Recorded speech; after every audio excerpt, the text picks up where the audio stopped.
Hey, good afternoon, everyone. Welcome to Morty's Diner. Morty here. Today's show is called Getting Down with Morty. Yeah, damn right. And hey, let's start right off with mega valued customer, 99-cent super sticker. Thank you for the channel support, mega valued. Thank you very much. All right, we're off and running. And let's get something going right now, since we're getting down, and I'm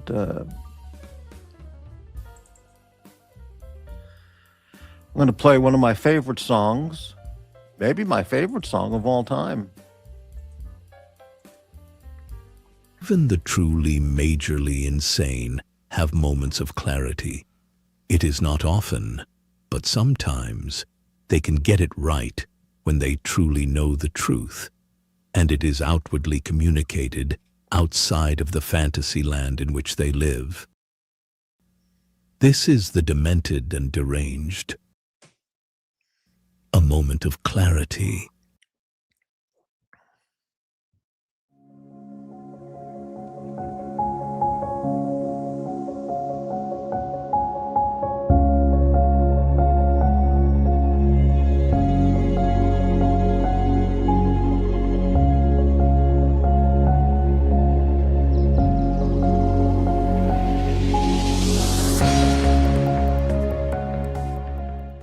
Mental fucking illness is everywhere in this fucking whole. I gotta honestly say, my assessment, I think Crappie's the most normal fucking person out of everybody. Yeah, it's a good point. He's a nice guy. I gotta honestly say, my assessment, I think Crappie's the most normal fucking person out of everybody. Yeah, it's a good point. He's a nice guy. He is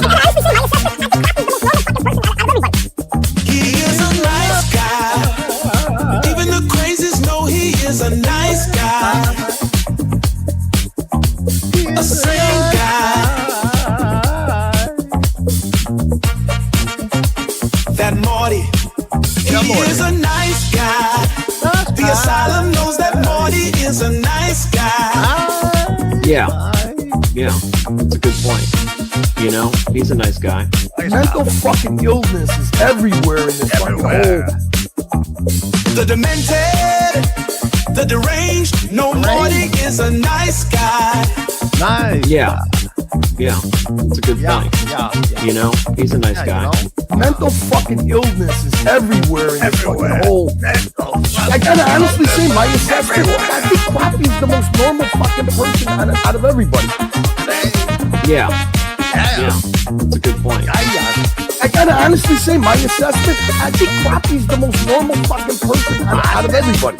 Yeah, that oh, he's a nice guy. Nice guy.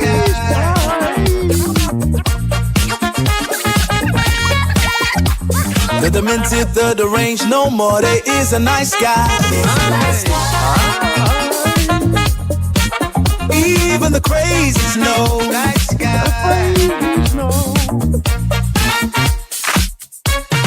Nice guy. Oh man, is that the greatest song ever? Wow, I couldn't hold back from joining in and doing some singing. I have a very good singing voice, don't you think? All right, hey, you know what? I'm going to put up the invite link. You never know who might like to join the show. Talk about anything, talk about nothing. Maybe sing the nice guy song. He is a nice guy. Dun, dun, dun, dun, dun. He is a nice guy. Even the demented and deranged know he is a nice guy. Yeah. All right. So thank you again, mega valued. Hey, Aussie Expat, how's it going? I heard you this morning a little bit on Jock's show, talking about Formula One racing and all that. Ozzy, your depth and breadth of knowledge is unbelievable. I haven't come across one thing yet in hearing you, listening to you on shows that you're not deeply informed about. It's unbelievable.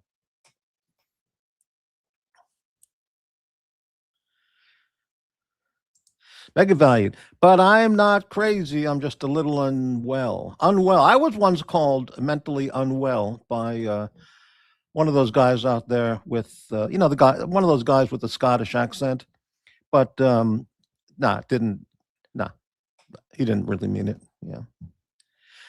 Nothing about football. Okay, right. God, how about paleontology? You have any knowledge on I'm really into paleontology and dinosaurs and, geological epochs and stuff like that. Right. Okay. All right, let's get some background music here, which is always nice. And for today's show, we're just going to hang out. For about 2 or 3 hours.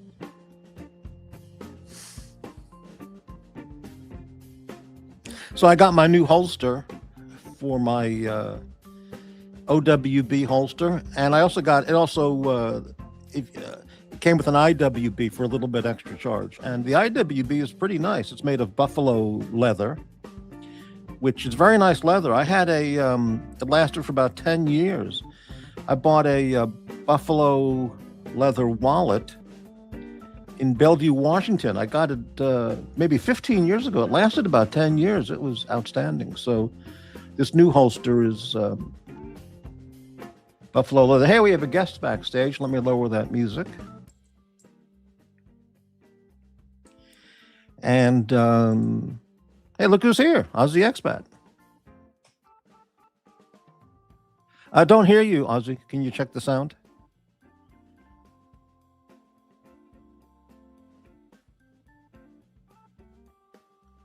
Yeah, I don't hear you.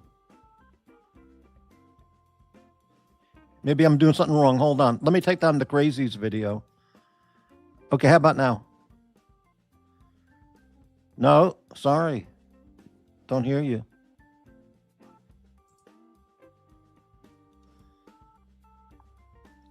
No, no audio. Testing 1 2. Ah, there we go. Got it. Testing Very 1 good. 2. Yeah, you're good now. Is it good now? Yeah, very Okay. good. Great. So Yeah, I I'm didn't know doing the transmission fluid. For the You're going to change your oil? transmission fluid. Transmission fluid. Okay. Yeah. Why do you do that yourself and not bring it to the garage somewhere? Service a Jiffy. I kind of like tinkering with things. Okay. So Yeah. knowing how my car works is kind of nice. Right. How do you get under the car? Do you have a lift in your garage? No, I've already jacked up the rears. I gotta do both not because I need access to both ends of the vehicle, but because to set the level of the transmission fluid, the car needs to be level. So the next step is I need to loosen the lug nuts here, right? And then I'll jack it up. You can't. It's more difficult to loosen these up if you lift it into the air first. So I got to loosen them first.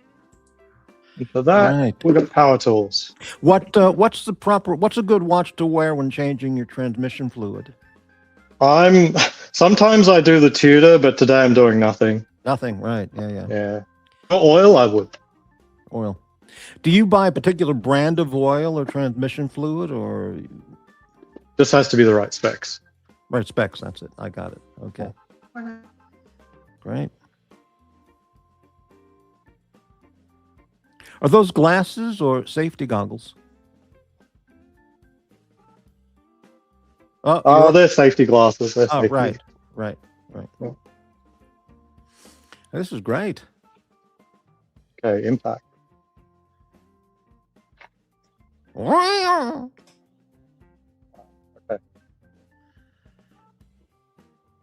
Those are really on there.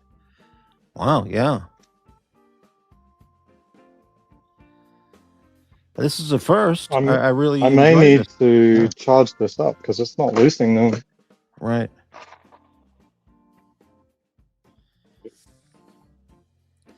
Hello, Dodger. Casio Mudmaster is my choice for oil change. That's a great choice. Casio Mudmaster. That'd be a very good choice. And good afternoon, Rottweiler Rolex. Great to see you. He says, fuck me dead. Not the safety glasses again. Oh, I haven't seen Aussie wear the safety glasses before. Except when he was shooting, maybe. Yeah.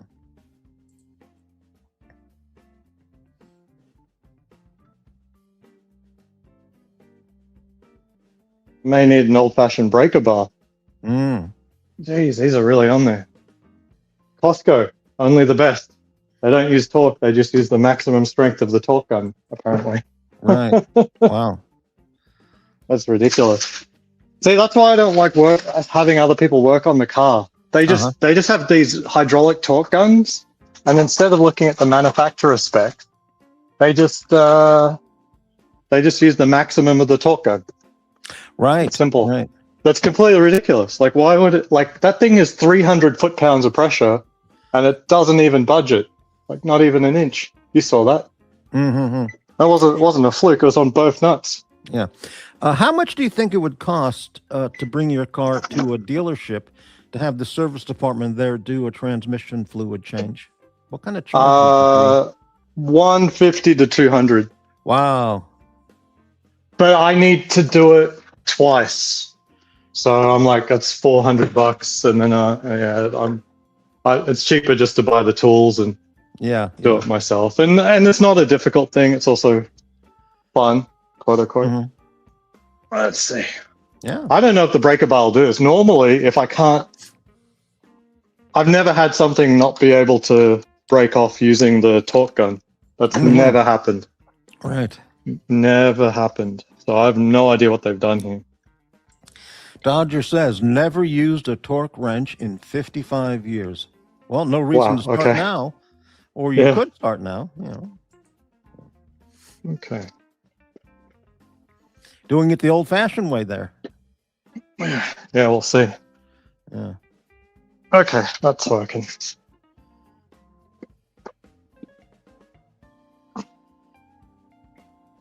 Yeah. Good old-fashioned power. The only problem with using the breaker bar, if there's any more lug nuts that are under here that need more power, you don't always have room underneath the car to use a breaker bar. Not easily, anyway. About racking your knuckles on other things. Right. I hope it's not power. I'm going to have to recharge a battery pack, maybe. If I brought my car over to your house there, would you change my transmission fluid? If it's a Toyota, I wouldn't mind. It might be fun. Okay. No. All right. Like the real issue is like learning the process. So all different cars are different. So. Although I did look at a Honda. What have you got? I don't have a car right now. Ah, okay. Oh, it's simple then. But I've always had Hondas, and my last car was a Kia Optima 2005. It was the best car I ever had. It was, well, I can't say that. The Hondas were great. The Kia is a good driver. Kia was the most comfortable driving, smoothest ride, most comfortable seat. Everybody who got in my car was so impressed. They all said, "Yeah, I know it's Korean," but they couldn't believe how nice it was. Yeah. They've changed the design of the car completely since 2005. But man, that was a great car. I sold that when I moved to Seattle. Yeah, I remember the Kias 10 years ago. I test drove a few, and they definitely geared them to being more sporty. Yeah, These days, they're looking very sporty, but also electric.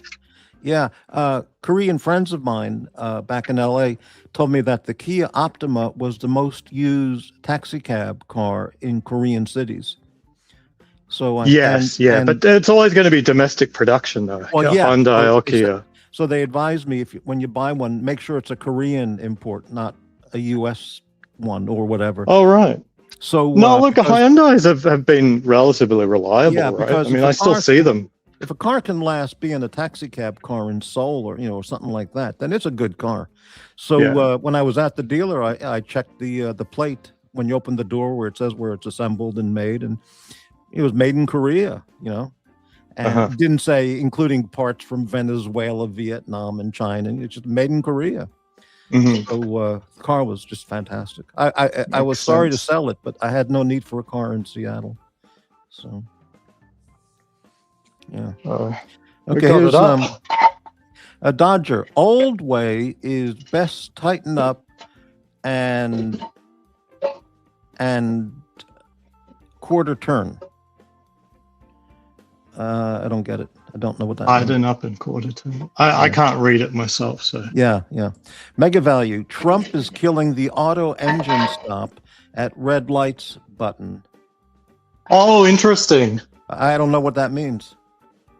No, I know what it means. That makes sense to me, to kill it. Like, it's sort of, they gain the MPG rating because part of the MPG rating is they go through a simulated drive. Part of the drive is stopping at traffic lights. So if they can turn off the engine while that's happening, it means that they can claim better MPG. But in the real world, it's questionable whether or not there's any benefit in doing that.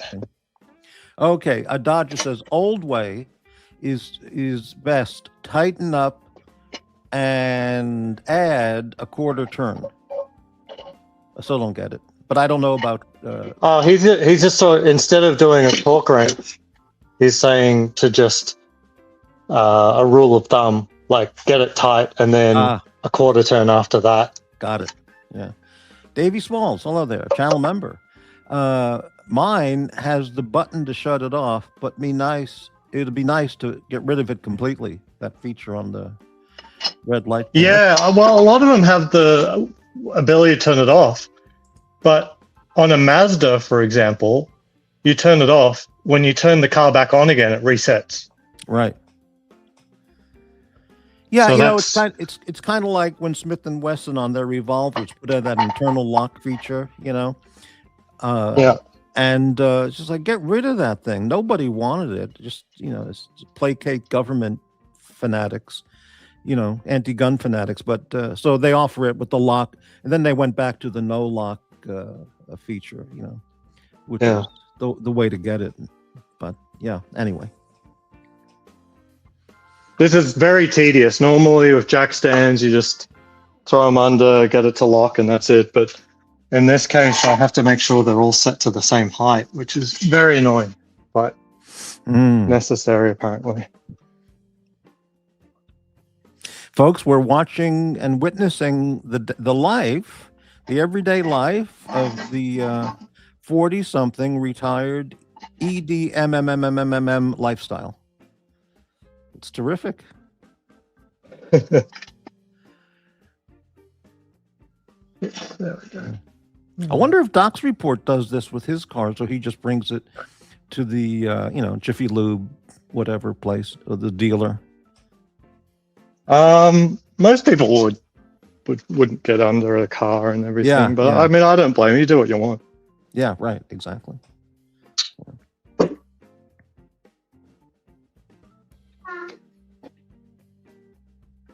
Sounds good. Aussie, do you have a dog or a cat or any pets? No, I love dogs. In Seattle, we would take care of dogs. So, if we saw any dog that was cute, we'd say, hey, you going on holiday? Want to keep your dog for a while? Yeah. And we'd get our dog fix, but not so much now, unfortunately. Right, yeah.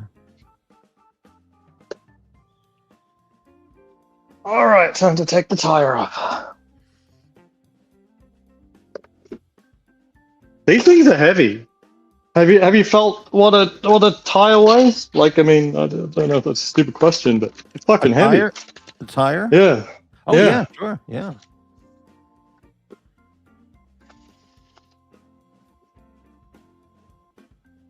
There's a washer there.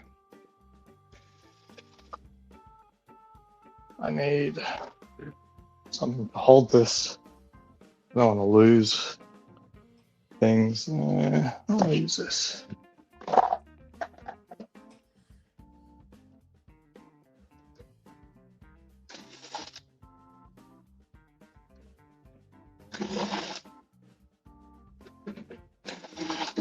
There we go. What have you been up to? Sleeping, drinking coffee, looking at gun websites, ammo. Yeah. That's about it. Thinking about cleaning my kitchen, but I'll get to it eventually. So the transmission is this thing, so this little facade has to come out. Mm. No big deal. Oh, I could use some new gloves. These ones are not really for mechanic stuff. These are more for Yeah. Did kitchen you always duties. do your own oil changes and stuff, even when you were I younger? didn't own my first car until I was 30, so Right. there is no real normal for me, quote unquote. It's Right. just what I decide to do today. But I mean, for sure, I've always like I did the oil on my mum's BMW, so for sure I Right. have tried. I bought my first car when I was 23. It was I went to an Oldsmobile dealer and bought a used car, Mhm. and I got a what the hell year was it? It might have been I can't recall the year, but I think it was a 74 or a 77 Olds Cutlass Uh-huh. in a green with a cream vinyl top. Mhm. And that car was amazing. It had an extremely powerful engine on it. I mean, tremendous acceleration. And back then, the old Cutlass was like everywhere. It was, there were almost. I don't think there are any Honda Civics or for Urban or Lena. Yeah, he's gonna get it. maybe just a Thank you. handful of them back then, or a very small number. I mean, yeah. You too. Just delivery. Oh, Bitcoin delivery. yeah. That would be nice. Mm. The whole point of Bitcoin is you don't need physical. Right. You get the real deal without the hassle. That's a good slogan for a channel. The real deal, without the hassle. Yeah.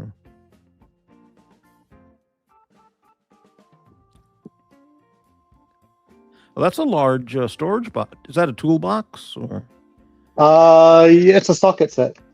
Yeah, Wow, it's a socket set. that's pretty big. useful. Yeah. Yeah. This is half-inch strong, please. That's quarter-inch strong. Yeah, there we go. That's quarter-inch strong. All right. Now we're cooking.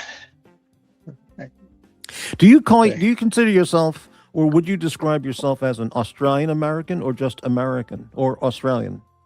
Labels have always eluded me, Right. Even in Australia, I was half Irish, half Filipino. Was I really Australian? I don't know. Right. Labels are tough for me. Right. Same with my son. I don't know what my son will say he is. I mean, he's half Chinese, but Australian parents and Right. born and bred in America, I mean, He'll sure, call- whatever he's happy, I'm sure he's American, but Maybe he'll just call himself an Earthling. yeah. Right. Man, the sun's hot out here. I shouldn't have parked with the being so exposed to the sun. I should have used the drill. This thing's deep. Is changing the transmission fluid essentially the same for any brand of car, or some? No, there's different procedures for each one. Right. Yeah, So if somebody unfortunately. pulled up right now in a Toyota Corolla GR Corolla, maybe it would be a different approach. You'd need a different tool or. Yeah, it could be different. Could be very different. But I mean, if it's made in the same year, most Toyotas, they come repackaged with the same stuff. Yeah. So the pain in the ass is that the fill port is like way behind here, Mm-hmm. and there's no direct to go directly onto it. I can't. So I've got a universal ball joint to be able to get around the angle, but Mm-hmm. I haven't tested it yet. Let's I'll soon find How's out. the light?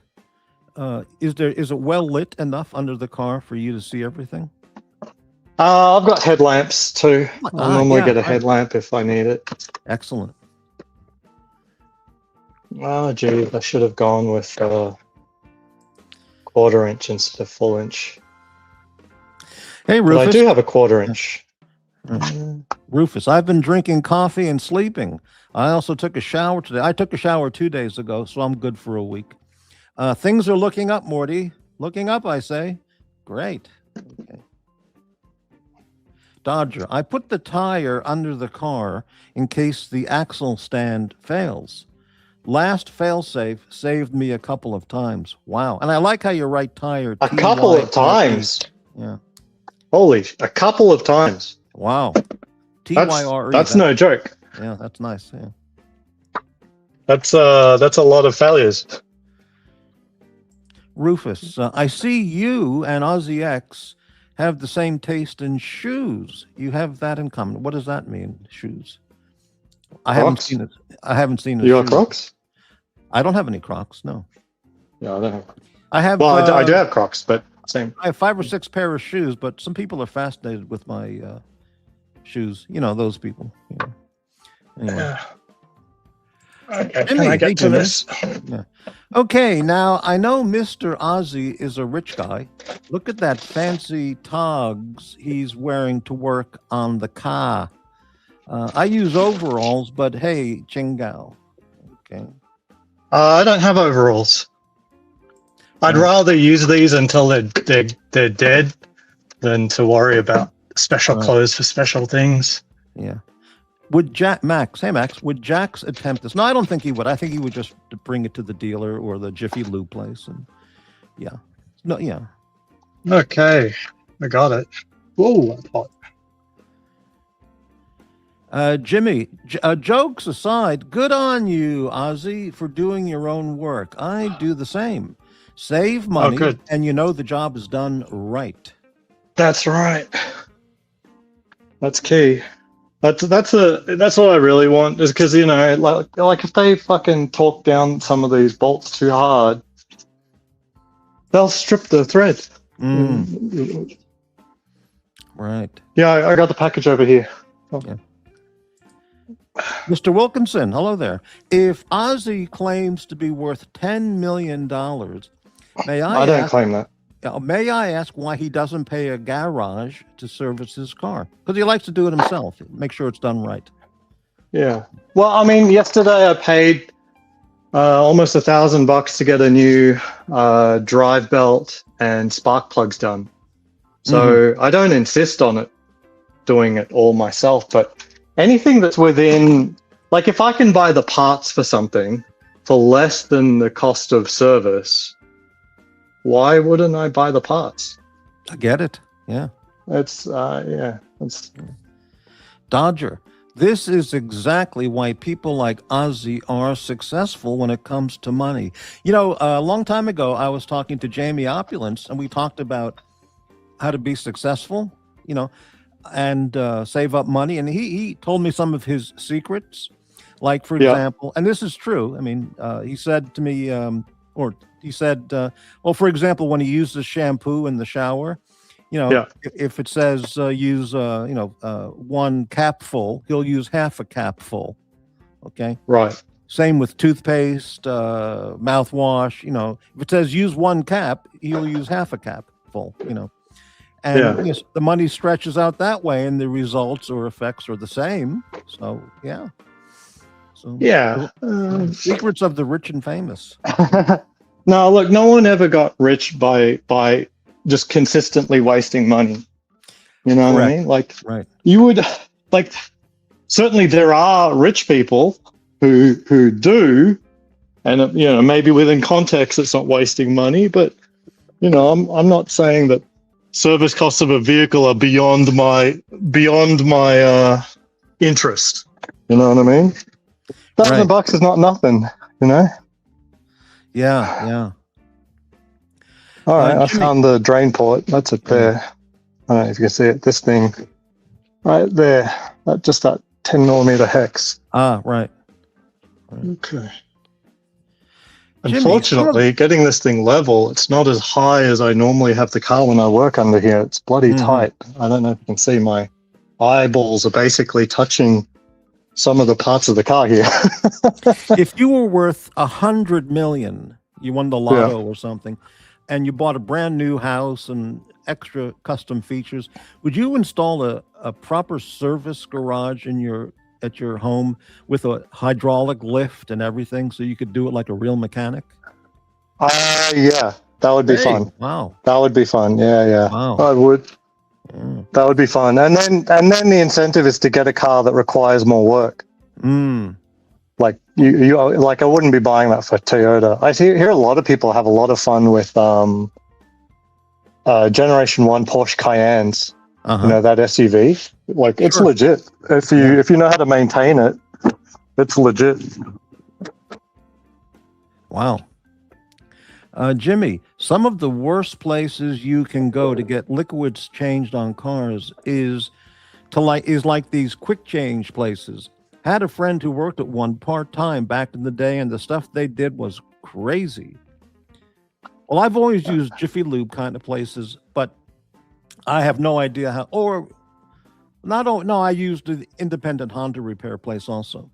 So I think they did good work, but I have no way of knowing if they were doing good work. And independent's fine. I mean, they're gonna, that's not a high it's not the same sort of high volume, low skill type thing. Yeah. I mean, this place was in Santa Monica, and everybody had good words to say about it. And I knew people who used the same shop. So I think it was a very good place. Yeah. Getting under a car and doing these things is a workout. Oh, yeah. Yeah, it can be. Well, also might get sunburn as well.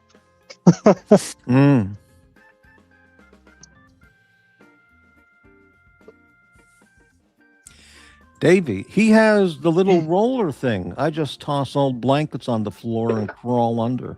Well, you're not living the luxury lifestyle. That's the difference. I used to just crawl under, but honestly, rolling around on the floor kind of sucks. But it's not all hunky-dory. I mean, there isn't that much clearance, so you lose about 1 inch or 2 inches of clearance for your face. So some things are easier, some things are harder. Right.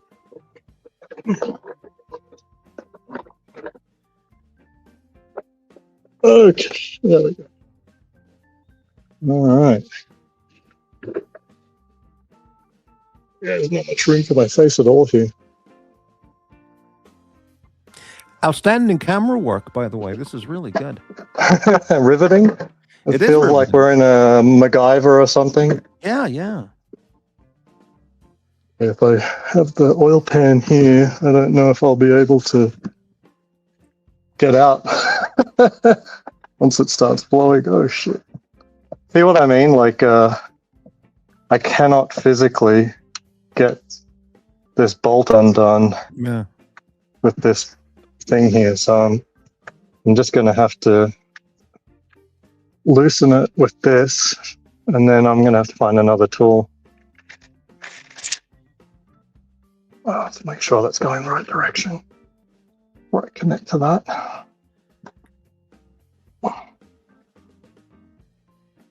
How often do you change transmission fluid? It's meant to be every 30,000.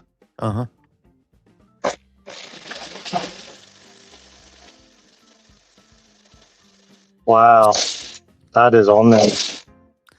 By the way, another breaker bar problem. Yeah, for those wondering, this is very invigorating work.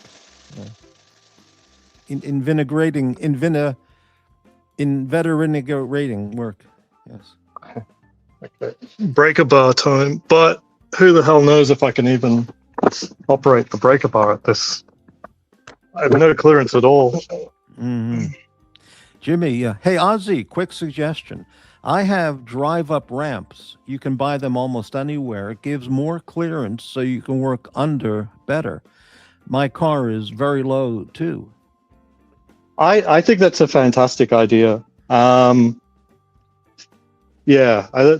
in general a fantastic idea. I think I have no idea but it might be easier to use those on the street.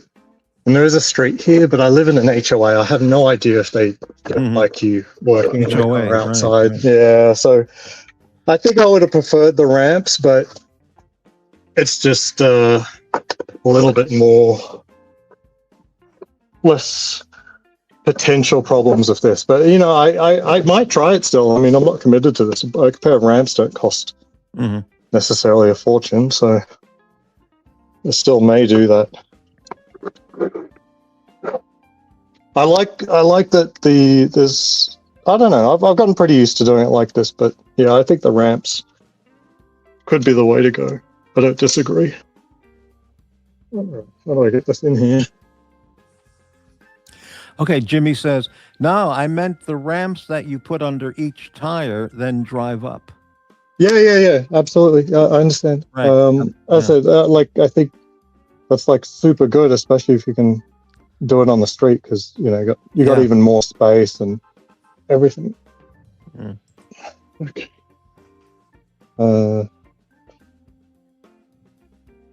It's not much. And once you're on this creeper, I'm on wheels, so I can't actually push off anything. I'm actually at risk of launching this into the phone.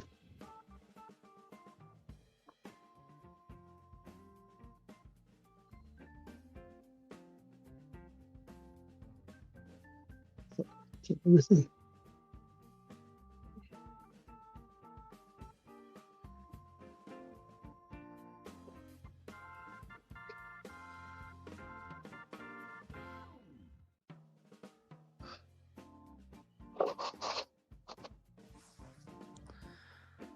Yeah, hey, Wow. Pasta. Aussie is watching Aussie do a transmission fluid change.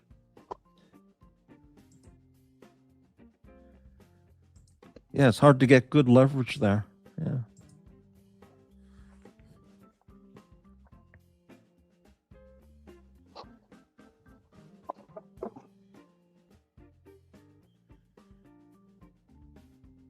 Oh, I got it loose. Yeah, it's definitely loose. Yeah, it worked. That was very difficult to get the leverage on that. Yeah. Good. All right.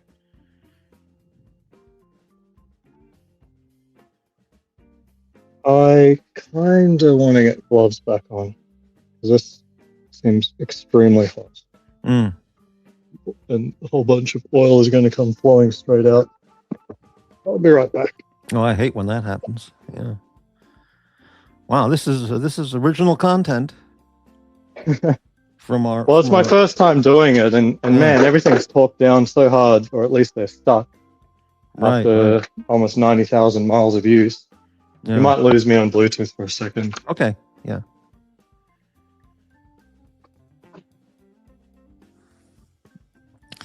Davey says if the car is still a little warm, the bolts come off easier. Wow. The car is hot.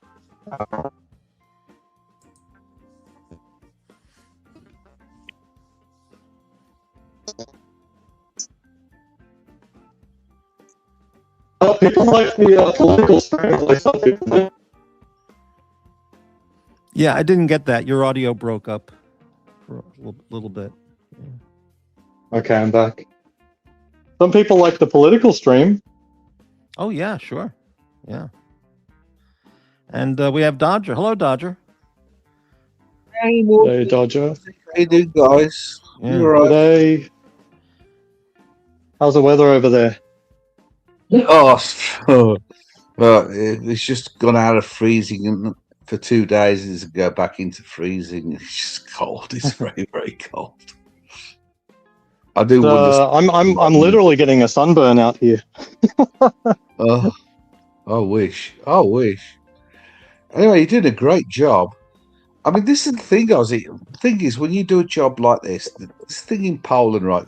They've got this thing, right? You can take your car in for an oil change, and they'll change half of the oil, right? Right. And they'll just top up half of it. So if you pull the dipstick out, then it looks like it's a bit cleaner than what it was. But they only changed half of it. Or the other way they do it, like they change the oil, they put like a tube down where you put the dipstick and try and suck stuff out. But of course, they don't unbolt the sump plug, so they don't get all the particulates out that should come out. They just suck it out. These quick oil changes, they just suck it out where the dipstick goes in. Oh, straight out of the top. So all the stuff that's collected at the bottom will stay at the bottom. Yeah, you're getting all the bad stuff out from the bottom. You know, that's just a great job. Exactly. Yeah. Thanks, Jimmy. Yeah, you got all the metallic particulates and everything, anything that's like ground off. You know, it's all coming out. So this is like quite overdue. It's pretty black. Oh, okay. Now, is that oil or transmission fluid? That's ATF, so there's a slight red tinge to it. Transmission fluid. It is oil. It's the same stuff as motor oil, except the detergent package is closer to, I think, like 10+% of the total volume, while on motor oil, it's more like 1 or 2%, something like that. The detergent package. Right. You say that do you watch Aussie? Do you watch Scotty Kilmer? Yeah, I love Scotty. Clickbait to death. Develop your engines. Yeah. Yeah. As he says, if you don't change your transmission oil in 50,000 miles, then don't ever change it because it can really screw it up. If you keep I sort of got screwed here because I went to the dealership and said, "Hey, I've got 60,000 on the clock. I want my transmission fluid changed." And they said, "Oh, why do you want to do that?" And I said, "Well, it's due, isn't it?" It's like, "Well, do you do any heavy towing or anything like that?" And they said, "Well, if you haven't done anything like that, then why are you asking?" I just forgot to let the air hole open. There we go. So they convinced me that now wasn't the time, and it's now 90,000 miles. I've done more research, and I realize it really should have been done at 60. So I'm going to do two drain and fills here. It'll remove about 80% of the fluid, doing this process twice. And then twice. Okay, yeah, because not all of it comes out. Yeah. You got it all. You got it all. Yeah, you got it dialed in. You dialed in. Yeah. I expect a little bit more to come out just then. Sorry? What if I do an oil change? I drop the sump plug and then I wait sort of an extra 15 minutes on the Jeep because it needs an extra 15 minutes to dry out. But then if I pour some oil in until it comes out of the bottom again and just tries to clean out the sump, you know, just pushes out the last dregs of the nasty stuff that's settled. Yeah. So I'll be doing it twice. So I think as estimate after doing it each time, you'll be replacing slightly more than half. And so doing it twice, there'll still be about like 20% of the dirty stuff left. Yeah, but that's okay. I'll get to another 30,000 miles and do the thing again, and basically it'll hover at about 70-80% dirty for its entire life. So it's not that bad.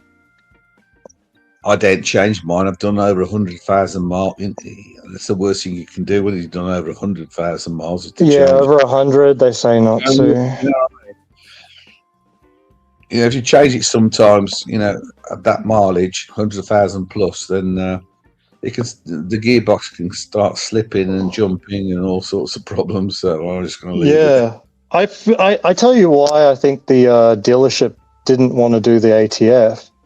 Now, it's got nothing to do with warranty and stuff like that. This is Toyota, you know, and it was out of warranty anyway. The reason is that they're just so accustomed to people complaining about a transmission problem after a regular service, if they do that service, that they'll be blamed for it. It's just too much of a headache.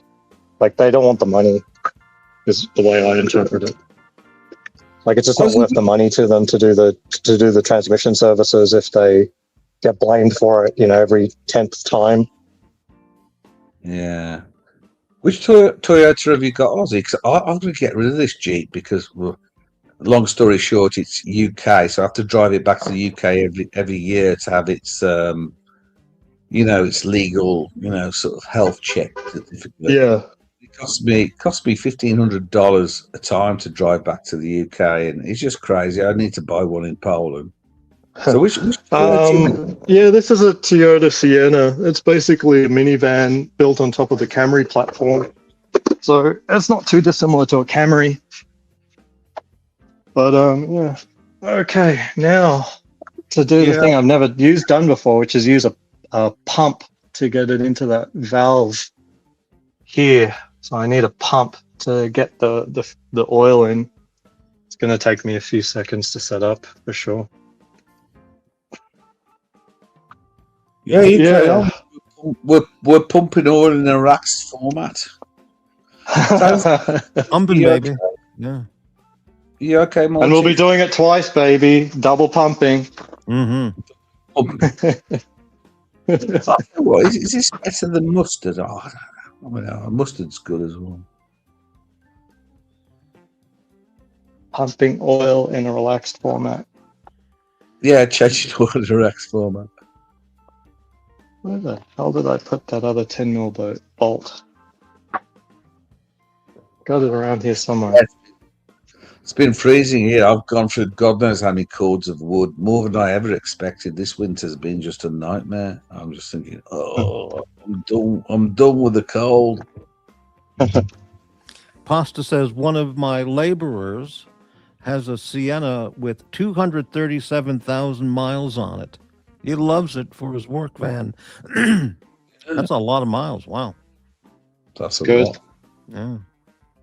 I mean, that's the thing. I mean, I hope to get beyond 200,000 miles on this, so I don't see any real issue with doing that. I've never heard of anyone having any catastrophic failures with this generation of Toyotas.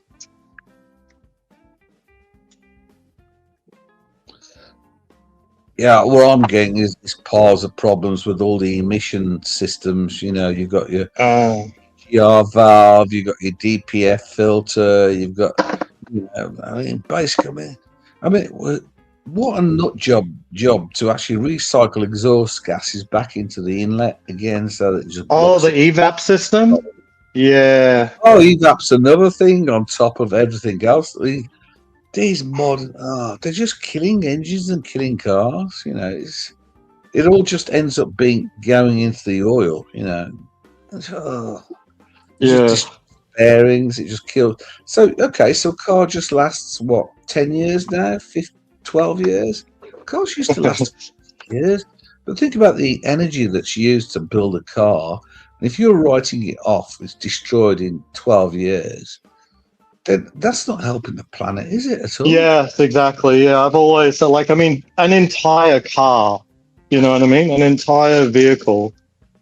It just takes so much, and to worry about the, small degradation in emissions versus let's just destroy an entire vehicle. Yeah.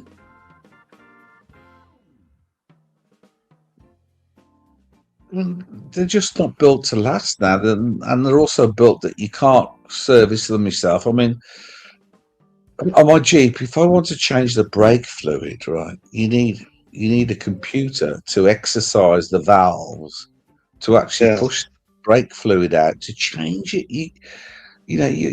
They're just trying to force you to keep going back to the dealer and pay more money to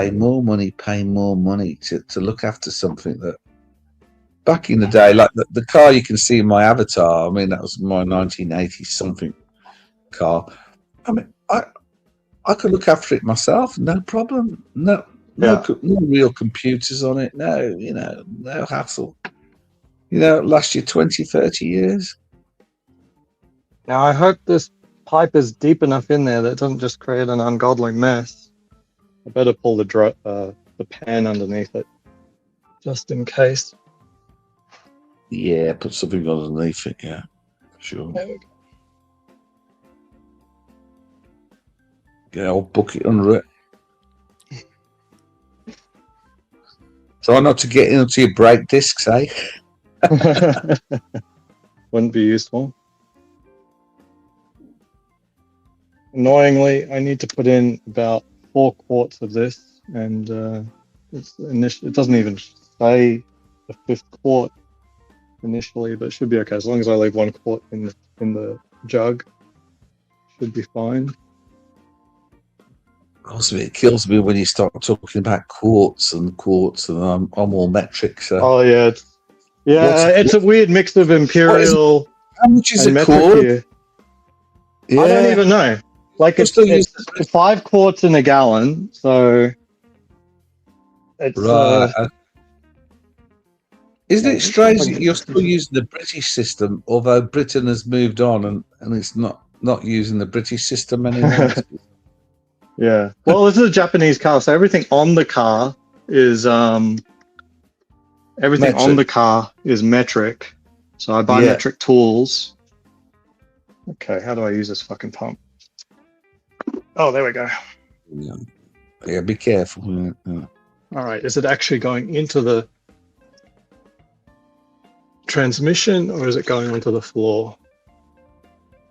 Okay, I think it's going into the transmission.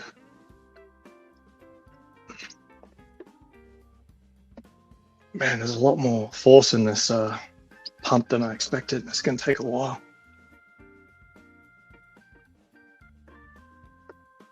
Keep pumping, baby.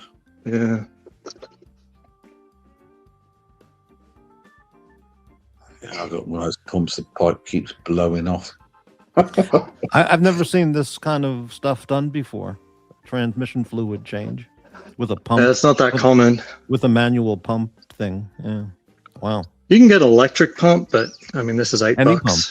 Yeah. Okay, that's 2 quarts in already. I think, no, wait, down to 3. Yep. That's 2 quarts. Got 1 more quart to go. I still don't see anything overflowing. That's good. Yeah, 2 quarts is a half gallon. 4 quarts is a gallon. Right. Okay.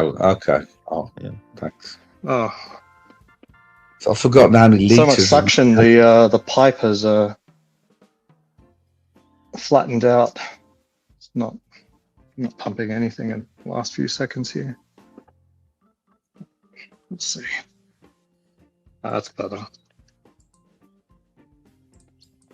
Oh, chili badger. Hey, Chili. Yeah, there's this. Yeah, go on. U.S. farmers win right to repair John Deere equipment. It's all about the dollars around. Right. This is it, Morty. Because they're not only making cars harder to repair, they're also making specialist tools and specialist bolts and fasteners that unless you're an authorized service dealer, you haven't got access to the tools to make the repair. Yeah. And there's also this now you've got to sort of pay by month to have access to certain things. I mean, you're just being ripped off. Mm-hmm. That's why I'm looking for an old car. I've got a 2016 Jeep, but I'm looking at something 2010 or something like Aussie's doing here, where it's not so heavy because the Jeep, just taking the wheel off my Jeep is too much for me now, too heavy. Yeah. So if I get something like a small Toyota with small wheels, easy access engine bay, 2010, 2010, sort of around that age. It's still repairable, I can still do it myself and not have this stupid cost of taking it to the dealership. Even the early noughties had exceptionally, like if you find low mileage early noughties, that can be good too. I do have to admit, safety has improved in the last 20 years. Oh, of course, yeah. I don't know. When I drove around, there were no airbags, there were no seat belts. I remember when the first seat belt laws. I used to put seat belts on, but only when I went on the motorway, and I went onto the highway, as you call it, the highway. I'd put it on then, but we never used to wear seat belts. Never had the airbag. Yeah. Mikey Cassio's really into the pumping action here. Oh yes, enjoying it. Yeah. Well, enjoy. Pump it real good, yeah, Mikey. Yeah, pump it real good. Pumping. Hey, but the thing is, I found a genius idea, Ozzy. If mind you, you're not cold there, are you? Thing is, all that it's oil, quite warm. It's sort of mid-20s today, and in the sun, I'm getting sunburned. I got one of these. I bought one of these for $60. I bought one of these Chinese diesel heaters, for the workshop. And what you can do is, all that fluid there, you can put it in a Chinese diesel heater, and it'll burn it. Yeah, absolutely. Yeah, I mean, all this stuff has to go to recycling. Yeah, they burn it anyway in the same way, so that's what I do. The old engine oil and that, I mix it, sort of 60-40 with, diesel. Yeah. And I use it to heat the workshop. It works like a treat. Yeah, that's a very good point. What do you do with that transmission fluid once you're all finished with the... In America, any place that sells oil has to take oil as well. Uh-huh. They just bring it back to them. Right.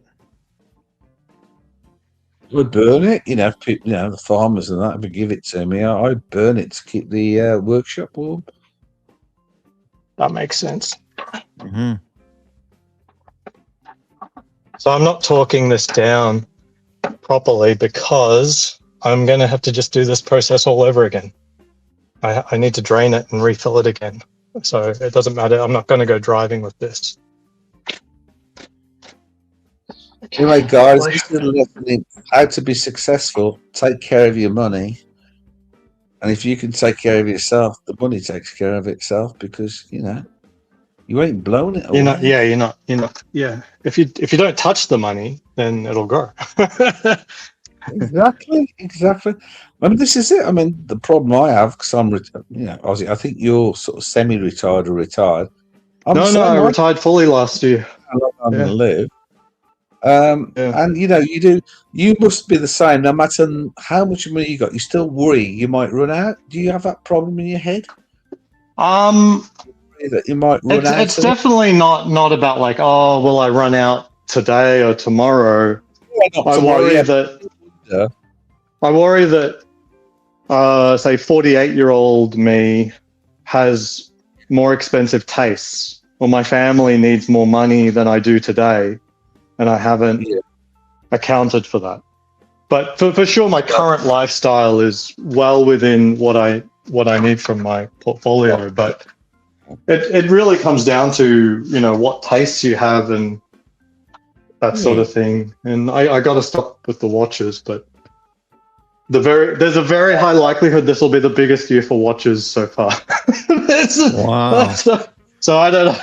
You're not that there buying Ferraris. You're not that out buying Lamborghinis. You're sensible. You just got your one passion in life, and that's the watches. Yes. And I understand that myself. That's exactly where I think you should have one vice. You can't a person has one vice. That's interesting. Someone who has all the vices. That's not that interesting.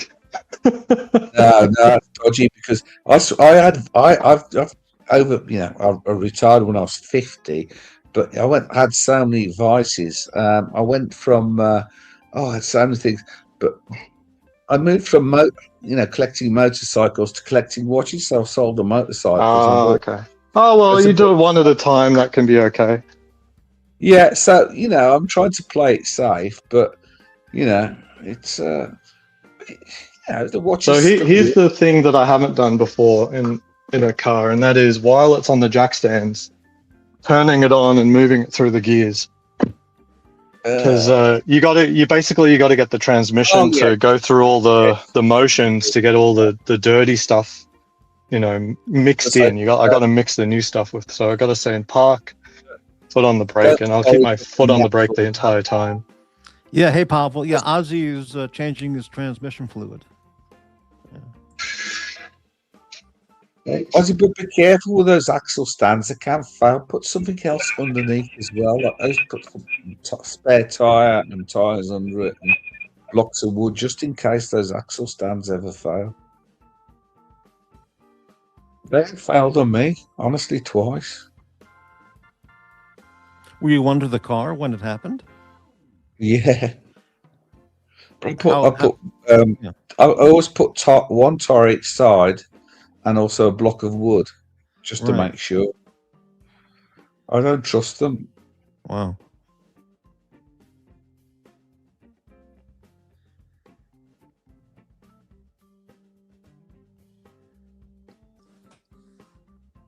The last bit of work I did was on my lawn tractor, so I had to rebuild because I smashed the front suspension on. I had to rebuild the front end. Mhm.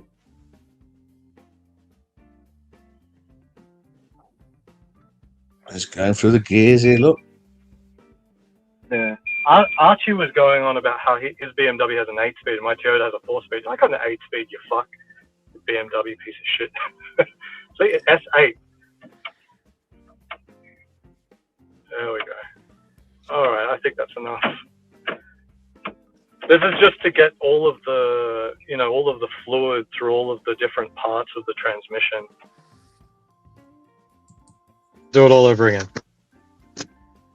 Because I didn't do it at the last interval, so I've got to get more of the crap out. So I've got to do this all over again. But all the hard parts done, like getting the wheels out and doing it all for the first time. So I just got to get under there again, loosen that fill cap. In fact, I'll loosen the fill cap, then the drain cap. Now, Pasta's saying make sure you drained the torque converter correctly as well. It holds the ATF as well. yeah, there's always a remnant. Yeah, so that's why I'm doing it twice. Yeah, Twice. It's going to run. So it's still not going to do all of it, but it's close to good enough. Yeah, absolutely. Yeah, you've done it once, run it for a bit, and then again, and that just dilutes it out and just refreshes it. That's all you have to do. The main thing is you pulled out any particulates out of the sump and any bits of metal or anything else that's hanging around. You've got it out, and that's what it's all about. Good job.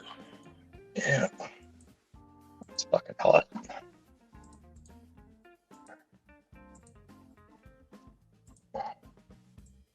Getting a torque wrench in here is going to be very fucking difficult. These gadgets. We don't have these electric gadgets, You just had a spanner set. They were all Imperial back in the day. All this metric stuff. Oh, this bolt is still hot. Super hot. Is there a filter or is this just a fluid swap? There is a filter, but so it's not a combustion chamber, right? So as best as I can tell, the filter will last the life of the car, and life being 300,000. Mm-hmm. Because, just because it's not there to collect stuff that got sucked in through the air and then went into the engine and blah blah blah. The transmission is sealed, so there is a filter, but it should last the lifetime of the vehicle. You can replace it; it's not impossible or anything, but unless the transmission has gone through something very particular, I don't think it makes sense to replace it. Yeah, on my Jeep, if I run it through flood water, I think I really should dump the fluids and change the filters. But I've not been through any floods in years. Yeah. On your oil, you mean? Or transmission as well? No, there are 2 transfer cases on the gearboxes plus the transmission fluid. But I've never changed any of them, to be honest, over 100,000. But then again, I'm not being going through water. They say if you go through water a lot, you really got to change the oil and transfer cases on a four-wheel drive. So there's 2 transfer cases and an auto box. But I've not done any of them. I'm just going to get it out this year because I'm fed up of driving it back to the UK to get it, to get the, what would you call it in America? Do you have to every year have your car tested? That's right. Yeah, we just call it getting registered, and each state might have different things. Right. In the UK, every year you have to have the vehicle tested, for safety. brakes and everything else. Oh, really? Emissions. Roadworthiness? Yeah. No, I think it's just assumed it's roadworthy here in America. The only thing that they retest every year is smog. So You I get have to what? drive it back to the You UK. get because what? Amazing. EDM doing mechanical work. What's an EDM? Every day. Oh, I see. Okay. Jeez, you know, I've been listening to you for a long time. That's a Doc's report. Docs is an EDMM.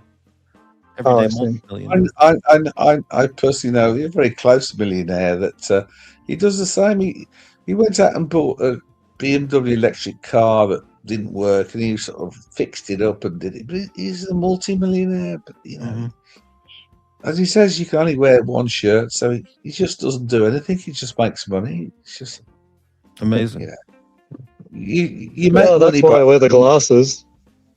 See that? Mm-hmm. I don't know if you can see it. It just got splashed in the face.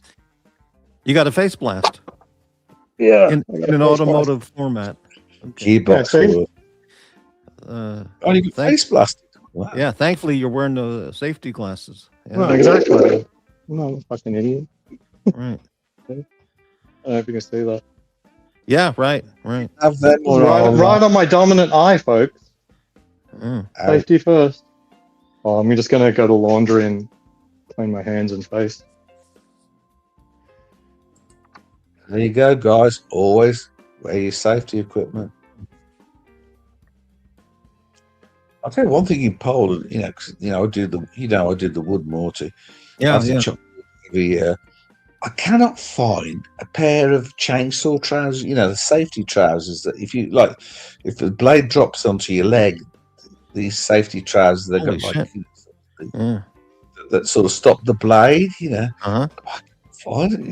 It's I've never heard amazing. I've never thought about, but I've never heard of safety trousers for using. Yeah, got fibers. They're like very hefty things. They've got fibers in them. So if a chain blade hits your leg, it picks up these fibers that automatically from the trousers that jam the blade shut. Right. It actually pulls fibers in that just blocks the chain and stops it. And the idea being it saves you from chopping through your leg. Right. Well, that would be helpful. Sure. You want to keep that leg, right? Yeah, I mean, there are a few boys here, they've come around. Oh my God, some of the injuries they get here in Poland from the chainsaws, it's horrendous. My God. Okay, I gotta prepare the torque wrench. And I don't even know if I've got the right size. I should have checked, shouldn't I? I did lie. I used a torque wrench once, right, on a Ford Granada V6. And I had to take, because the valve had gone, so I had to regrind the new valve, take the springs off, and everything. Gosh. I took the head off, did everything, reground everything, put it all together. Then I thought, I'd bought a torque wrench, but of course I didn't really know how to set it, and so I'd set it wrong. And then the last bolt on the cylinder head, it just didn't seem to click right, and I just over tightened it, and it snapped the bolt. Oh dear! Snapped the last bolt on the cylinder head, and I thought, so I just got some gasket glue and just stuck it down again. It worked, but I mean, since then I've never trusted torque wrenches because it causes more damage than good. In my hands, I mean, I was more intelligent than me. Okay, that's 30. I need 37. There we go. Yes, he knows how to use. Yes. Are you screwing that? Have you got one at the screw at the top? You screw it to what it should be, or something at the top of the handle. Yeah, it's like there's a meter on the bottom here. Yeah, and, this is where I got it completely wrong, right? And I was trying to torque up the head bolts on this old. This was in 1979. And I got that wrong, and I just sheared it because I got it wrong. I sheared off a bolt on the head gasket. I think Aussie's a bit smarter than me. Or a bit older than when you're talking about. Well, I guess I grew up if you wanted to have a vehicle, you couldn't. you didn't have the money, you know, when you were 16, 17, 18, you didn't have the money for a vehicle. And so I used to do a bit of work on a weekend scrapyard. I used to take parts off vehicles and then catalogue them and put them in the warehouse for sale. And the guy used to let me have the odd car, you know. Mm-hmm. And I'll be right back. I just need to check my document. Yeah, sure. Yeah, no problem. Wow. Yes, I was quite lucky. I knew this guy in a scrapyard, and he used to give me the odd vehicle that was still kind of going, but you know, somebody had sort of scrapped it. But so many people scrap cars, and you can still keep them going. You know, they just didn't want it anymore, and they just sold it for, you know, $15, $20 a scrap. And I used to have them. That's how I started in cars. Do you change your own oil nowadays? I haven't been. Usually I do, yeah, but I haven't been recently because of my hip replacement business. Yeah. I'm getting underneath to undo some plug. Do the odd jobs, you know, changing stuff, but Mrs. Dodger does the low level stuff. So, you know, if I can convince her to sort of get down, you know, on her knees or on her back, then so you change the oil and she does the manual pumping. No, well, the manual pumping. She does the low level stuff, so she's down on the ground, you know, and any low level stuff. Yeah, she's down there. Yeah. Right. Wow. I do the high level. We've got this thing now where I do the high level work, and she helps with the low level that I can't deal with. Okay. All right, we're back. Yeah. Part 2. Sort of. What? No.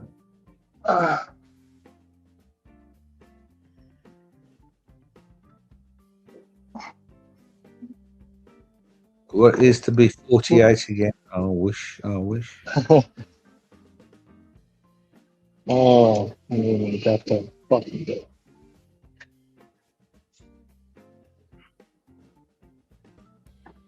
I don't trust those torque wrenches.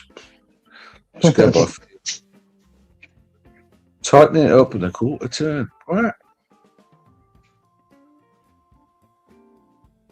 I've still got that torque wrench, you know, some from 1979. I've still got it here in the workshop.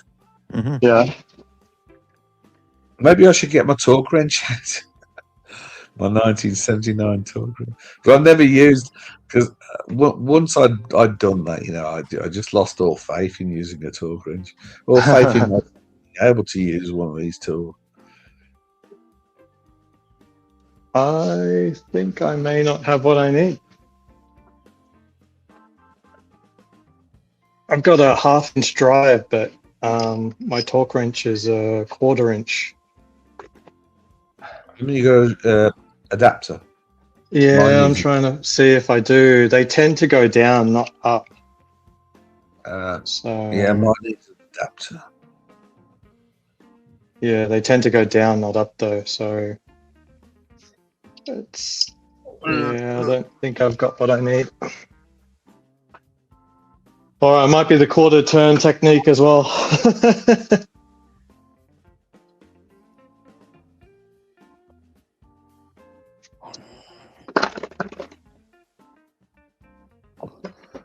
Oh, hang on. What's going on? Oh, right, okay. Oh, no, here we go. Oh, here we go.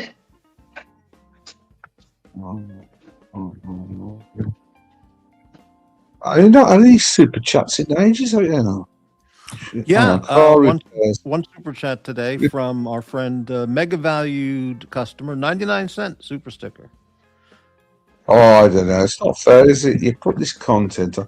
Car repairs in a relaxed Well, I can form. change formats to screaming, yelling, and lying and degeneracy and get. No, don't do that. This is okay. But, Look, no, this is the channel. Yeah. At least I can play to play. Hang on. I've got to press this other button. Bye. Don't you have to work? You know how much work I have to do to super chat? It's not too much. Hang on. Now, will it work and not ask for my bank details? Hang on. All right. There we go. Oh, thank you very much, Dodger. Really appreciate that. No, thanks for that's having me called on. I'm paying For to 25 just zlotys. for a coffee. Just for a coffee, you know. Fantastic. Thanks, Morty. Coffee and a package of condoms. There you go. Fantastic. Thank you. No, I think that I think I'll just buy you a coffee. Actually, you won't get the condoms with Oh, that. okay. Right. Car repairs in a relaxed format. That sums it up. Yeah. Exactly. Exactly.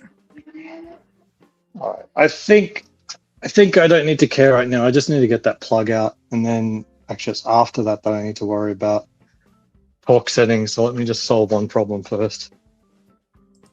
One problem at a time. Yeah, Davy Smalls. Other channels have 50, 50, 100, 20, 50, 50, and on and on. But this channel, well, yeah, that's my fate in life, you know? What can I say? When he's saying 50-51, is he talking? What's he talking about? Oh, the money? nonstop flowing of super chats. $50, $50, $100. Oh, Dave. Yeah, Davey. I mean, $20. Yeah. you know, we're all different. We're all, you know, we've got lots of different sort of people, different channels. People enjoy freak shows content more than changing transmission or fluid content. What can I say? I like this better, you know? Yeah, I just like talking to people like you, Aussie, and anybody else would hop on.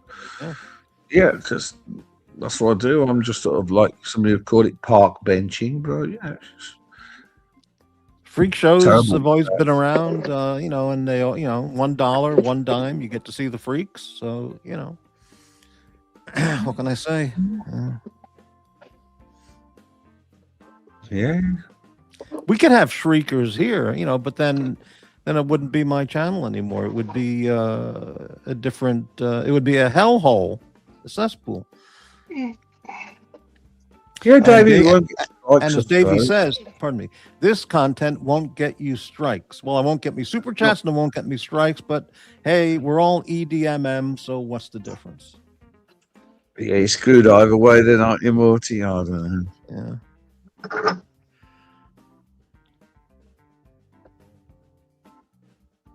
Now, and here Rufus is going to say to himself, so he really is an EDMM, or is he?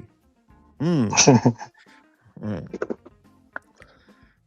I can't keep Well, I was reading a really good book about spending, Morgan Housel's The Art of Spending Money. And it said, you know, to be internally true to yourself, you need to be ruthless at cutting everything you don't care about.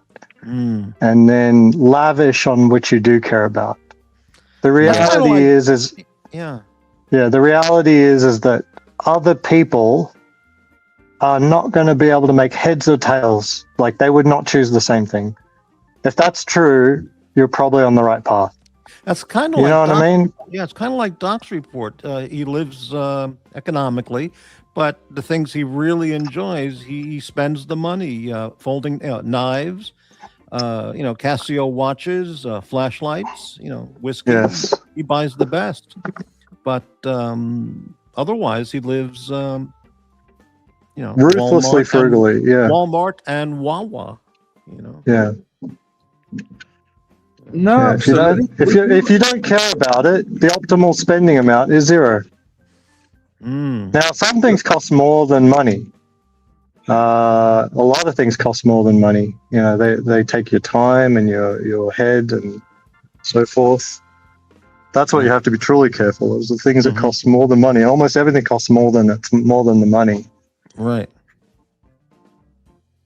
Like, I mean, even the watches, you got to keep thinking about them and got to join the channels and even a pack of condoms. I mean, I have to call Uber, $10 to the 7-Eleven to buy a $3 pack of condoms and then $10 back. So yeah, right.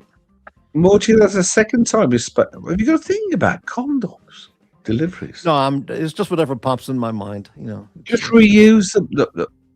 Back in the day, just reuse them. You know, just wash them out. Oh my God! You mean reuse? When you say reuse, you mean reuse your own, not the other guys.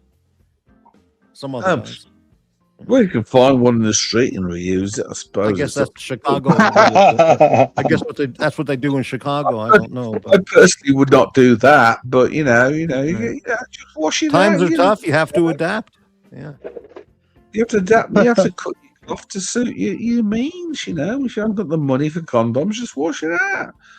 I mean, look, Well, yeah. we've just, me and Mrs. Dodger, we really decided that we want to spend our money on just enjoying ourselves. So we've gone and changed our 9-watt bulbs for 5-watt bulbs in the house. Wow. So we're going to reduce what we pay the power company, the rip-off merchant power companies. It's exactly what Aussie's doing.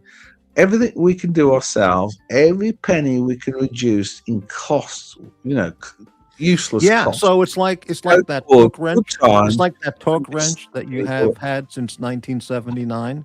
You're using the same pack of condoms you bought in 1979, and you just wash them out, and not it still works. No, not from 1979. No. Oh, okay. I think it was a different because I don't know if you know that. Depending on what soap you use to wash them out, you can actually degrade the rubber, and before you know it, they're going to snap.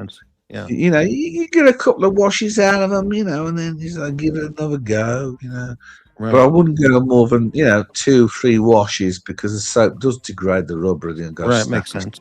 Yeah. Yeah. Magnum XL condoms, absolutely. That's what I use. I have to use the Magnum XLs. Right. Yeah, but no, I can tell you all about that because he saw something he shouldn't have seen. Mm-hmm. Anyway, does not Morty does. I'm not into politics here, not causing any problem. But does Narc ever come here? Does he ever show his face? No, I don't want him on the channel. He's on the penance. I know. Oh, right. Okay. No, but he's been here. He's been here frequently in the past. He's been. I can't speak. In the past, he's been here a number of times, or many times. But right. Yeah. Okay. But he's gone out of control. You banded him. Mm-hmm. Have you still got like a price on the head of various people? There's a certain It's not value. a price. It's not a bounty. It's if they want to come back, they need to recognize their egregious, sinful behavior and do penance. Then they can be accepted back. That's very fair and reasonable. Absolutely. I forgot no Arabic word for it, but yeah, you pay to absolve, your past sins. Oh, no, absolutely. Yeah, I mean, it's very fair. Yeah, very reasonable. It sounds fair. And considering everybody out there's an EDM, what's the difference? They can either come with the terms with their inner self and say, yes, I'll do it, or no, I won't. And either way, it's fine with me, so. But it depends. When you're talking about an EDM, it depends on what currency you're talking about. See, in Polish money, I'm an EDM, but in UK money, I'm not an EDM. Well, that's an interesting point. I would say, in US dollars, just to round it out for everybody. Yeah. Oh, no, I'm not a little an easier EDM. recently. No, I don't think I got. Well, I'd have to ask Mrs. Dodger how much money I got, but I don't think I got $1 million. Right. Yeah. Davey, the only person on the penance list that tries to come on. Yeah, Uzi keeps sneaking around trying to get on, but So what was, Morty, if you don't mind me asking, what was Uzi's sin to be on the penance list? He's a virulent, racist anti-Semite. Oh, racism, And he is afflicted with a inner rage to destroy channels by various means. But you know something? I don't actually believe he is. Oh, he is. He is. Yeah. Wait till you see all the screenshots I've assembled. Dude, he likes to create drama and be like. Wait till you see all the screenshots I've assembled. I'll be presenting them in a collage coming up soon, and that's what he really is. Yeah. I don't understand why racism still exists in this day and age. Well, with ignorant people, yeah. There's always been ignorant people. There always will be.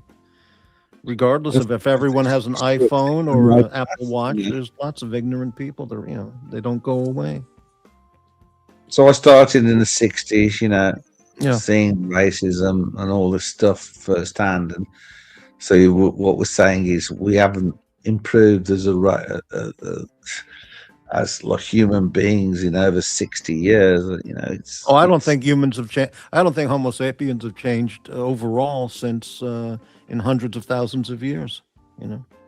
I mean, racism and stuff is just so yesterday, really. I mean, what's that all about? Because I mean, 100,000 years ago, 200,000 years ago, 200,000 years ago, the Homo sapiens living in a cave would have been saying, "Hey, did you see those new Neanderthals move in down the other side of the mountain into that cave? What the hell's happening to this neighborhood? Damn Neanderthals! Let's burn them out." So hasn't changed. Davey, well, if you've been watching all these shows on the different channels, you would have seen all the evidence, but it'll be presented, in a concise, relaxed format. Yeah. No, I should avoid that. But what gets me, right, because most of my life was spent making money outside of, the UK, abroad, in places where people were of different colour, different religions. And if they were racist towards me or had those issues with me, then they would not have paid me. That I would not have made any money. If they were racist or racism can work in positive ways too. I mean, I certainly got the sense of that when I was in China in the early teens. 20 teens, like you got preferential treatment as a foreigner in China in those days. I found the same. I worked in you'd be trying to cross from Hong Kong to China, and there'd be like huge lines depending on the time period, the season type thing, and there'd be officers trying to find foreigners to get them through. Like they go, if you got a foreign passport, you wave your passport, and they'll say, "Hey, come behind this rope. We'll get you sorted quickly." I don't think that's because that they saw you as a Caucasian. I think it's because they spotted your gold Daytona. You had to get the fuck out of my way. I've got the gold Submariner. Yes, that's a common occurrence. Yes, I agree. I'll tell you something about China, and this is my own personal perspective from going there and sort of working in and out there for 15 years. There's all these stories about communism, this, that, and that, this, that, and that. And actually, China is the most capitalist country I've ever been in. They are capitalist hungry. They're all about family. They're all about taking care of each other and making money and contributing. The only thing with Chinese people is, if you show them respect, they'll show you a ton of respect back. But there is a history. If you look up the Opium Wars and what happened to China and how it was abused or used by imperialist Britain and other countries, sort of hooked them on opium grown in India, and what they'd been through in terms of takeover. It's just amazing how open they are to business and trade. And China's gone from takeover. China's gone from takeover to takeout. That doesn't make any sense. Restaurant takeout, but Chinese food. But anyway, Well, this is it. You see, a lot of people think, well, they have Chinese food, they're having Chinese food, but not. They're usually having Hong Kong food. And there's a lot of difference between. Correct, that's right. But Chinese food is absolutely different. I mean, you don't get rice with the meat. Rice is a separate dish to meat, and it all works. Food is totally different to what you might think Chinese food is. Right. Because what you're used to is, let's say, Hong Kong Chinese. Yeah, Cantonese food is the style that was where I was growing popular. Yeah. And then Mandarin sometimes, but Hunan and Sichuan and so on, they're all different. Yeah, exactly. Mrs. Wilkinson, China takeaway now in Chipping Campton.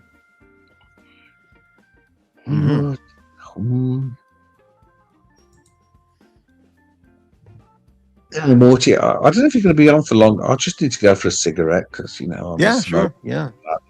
Get your fix. We'll be here for a while. Yeah. Let's see if you'll have me on, but yeah. Thanks. Oh, yeah. Thank you. All right. Good.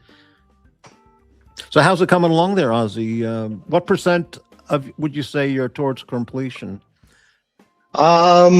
50, 60, 70 towards completion? 60. 60. So the system's sealed now. I now have to run the car to get it to temperature.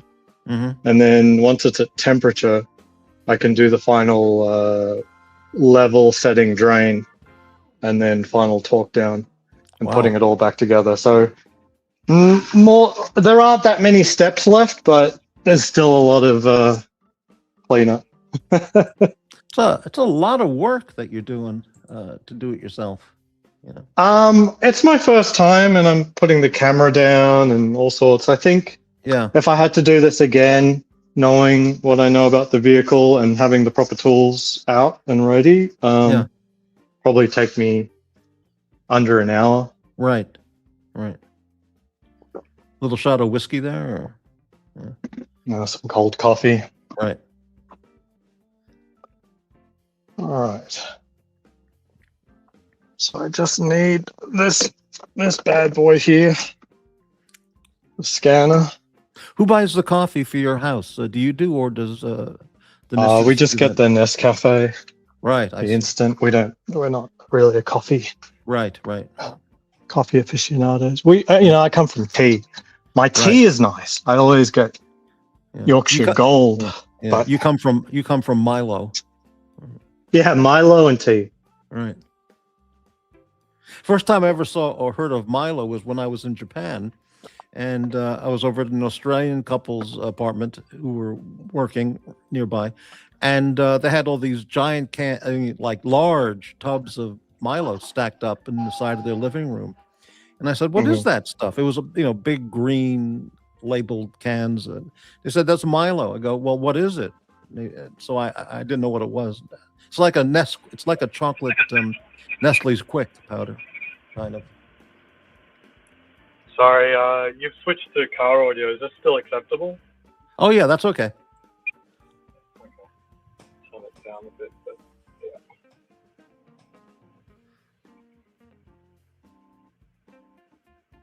I just want to get everything into gear.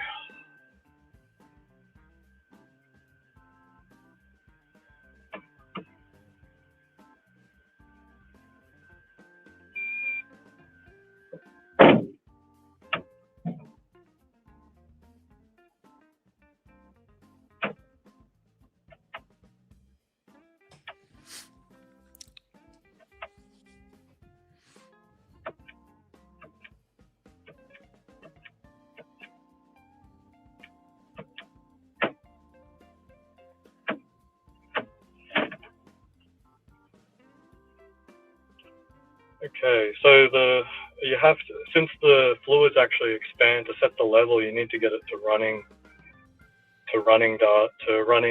temperature. What is that on your? What is that gadget? It's a OBD2 computer scanner type thing, and it allows you to communicate with the computer in the car. Amazing. Yeah. So what I'm looking at is this in Celsius, no Fahrenheit, thank you. Okay, it's a bit hot. Didn't expect it to be that hot.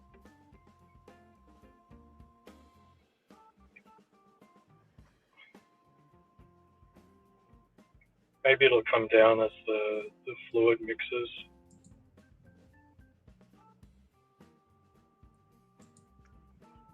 You're meant to bring it up to about 100, but this seems a bit hot. I'm just going to let it run for like 5 or 10 minutes. I'm going to give it 5 minutes and then we'll go from there. Yeah. Where does one buy an OBD reader? Amazon? Or? Yeah, you can. Amazon's got plenty of them. They all do different things, unfortunately. They're all different capabilities. Hold on, let me see if I can switch headset.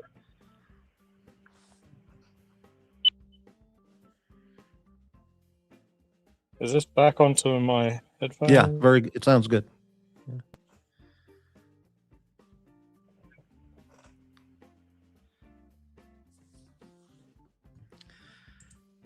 Mrs. Wilkinson, I'm never going to change my Citroën 2CV for one of these complicated cars. Yeah, it's called a deux cheveux. A deux cheveux in France. I've never been in a Citroën car. They used to be around in the 60s and 70s. Every once in a while, rarely you see one of those.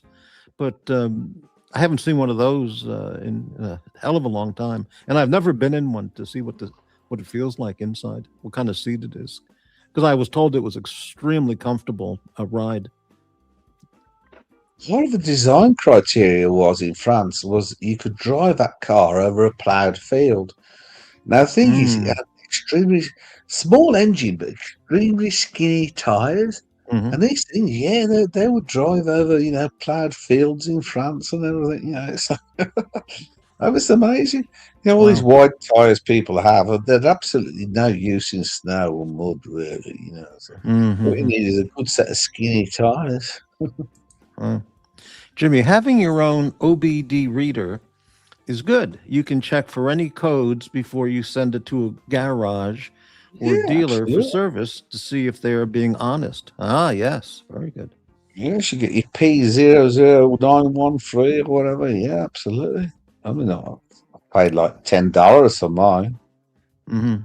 I never used it on my own vehicles. I've never gone wrong, but all my neighbours, I've decoded all of my neighbours' cars every time they've had a problem. It's a strange thing. It is quite useful. I mean, with the code alone, you can get a pretty good idea as to what might be wrong and what you're in for. You know what I mean? Yeah, absolutely. Yeah. Aussie, absolutely. But it's funny enough, I never really had to use it on my own vehicles. I use them on the neighbour says, "Oh, I've got this problem," so I go there. But I've also got one of these battery booster packs, these little square things where you can just start an engine. I don't ever have to start my own car with it, but the neighbours, absolutely. Batteries get dealt with very harshly here in Vegas. They don't normally even last the warranty period. Yeah, the heat just destroys them. So when I was in Dubai, the battery would just last 2 years. That's it. The heat would just kill them. Exactly. You have to change it every 2 years.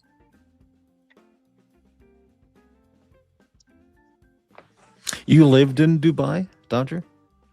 I worked and stayed. Yeah, kind of lived in. Yeah.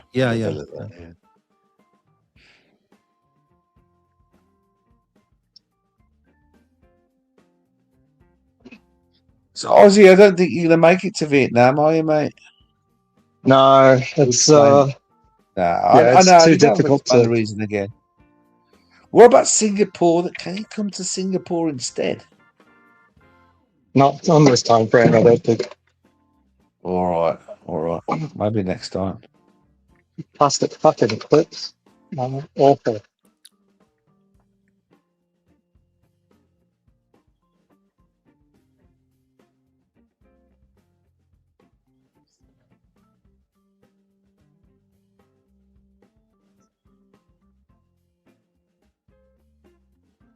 Can't believe he's in the sunshine and that heat. Yeah, I mean, it's freezing outside. I'm sweating. I'm sweating. It's I needed a hat or something, honestly. Yeah, here the sky is completely gray and cloudy, and there'll be some rain later today. It's about 40 degrees, I guess. In your language, I suppose it's 32 Fahrenheit here. It's going to get colder and start snowing again over the weekend. Yeah, it'd be more bloody snow. 45 here. Yeah, more snow here. I can take Aussie place. Crowd fund for your first female pensioner. Mrs. Wilkshire, she's a multi-millionaire. She can come if she wants. Really? Wow. Yeah. Amazing. How much is a British pound to a US dollar? Do you know what that would be? No idea what it is. 1-2 or something like that. Like when I used to work in England, it was 2 to 1. 2 pounds to $1? Yeah, no, $2 to £1. Right, right. Yeah.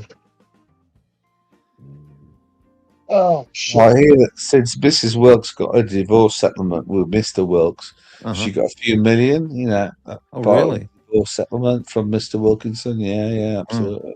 Does she have my bank wire transfer information? I think you ought to give it to her. She's an everyday millionairess. Wow. Good catch. Good catch. I'm still waiting for that $20,000 wire transfer from some YouTuber, but it's just it's like the Louis Vuitton golf bag. It's just one of those dreams, you know. Yeah, I keep thinking I'm gonna win the lotto. Exactly. Yeah.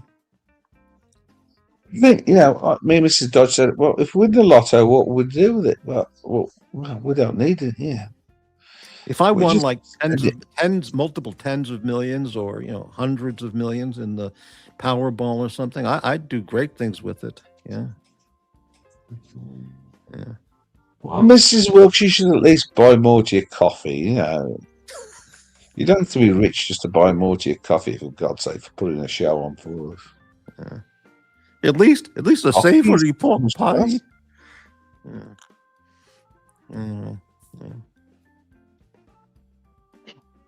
Yeah, you don't have to if I won like 500 million in the Powerball, I'd buy Aussie Expat a Tissot watch or a Seiko. Oh, that's very nice. Yeah, I'd say thanks for all the appearances on the show. Here's a $900 Seiko. A Prestige, nice. I think the Tissot's right now I would really love. I can't bring myself to buy one, but yeah. I mean, I don't like that price range. It's expensive, but inexpensive. It's sort of a lot of money for something. Yeah, if I had 500 million from Powerball on my way out of America towards England for vacation, or a extended 2 month, 3 months sightseeing, I'd stop off in Ohio and help Jax get the fuck out of his little tiny town and get to Columbus and get set up with a nice new life. Then yeah. Now this part I suck at so bad. Lining up 5 fingers into 5 holes while carrying 60 kilos or something. It's awful. I hate this. There's got to be an easier way. I really have no idea how to do it. If there's holes, fingers. Aussie, the easy way is sit down, right? Put your legs underneath the car. That's it. Sit down. Put your legs forward. Oh, I see. And use my knees. Sit on your bum. Put your legs each side. Yeah. Now line it up. I get you. Thanks for the tip. Should go straight away. Yeah, it's on.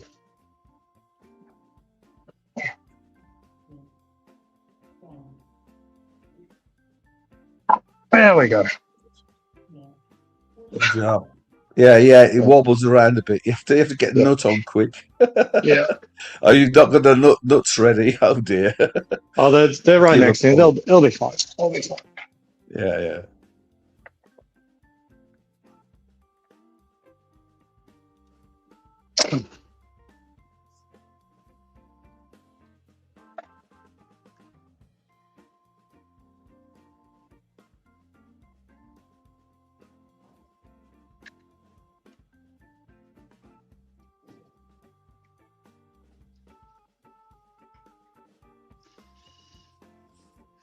Hey, speaking of England, Thomas Burnett, £1.99. Thank you very much, Thomas.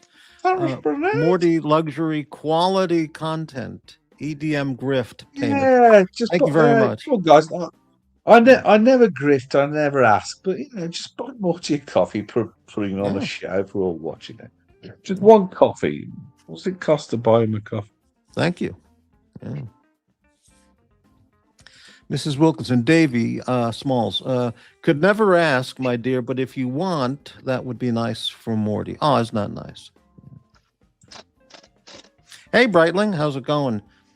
Sometimes the wheels will get stuck with broke dust and dirt. Just hit the tire flat with your hand to knock it loose.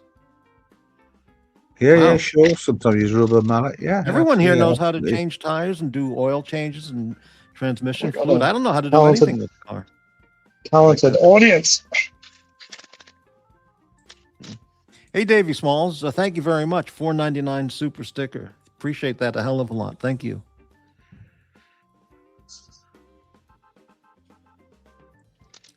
Thomas, Davey, yeah, fantastic.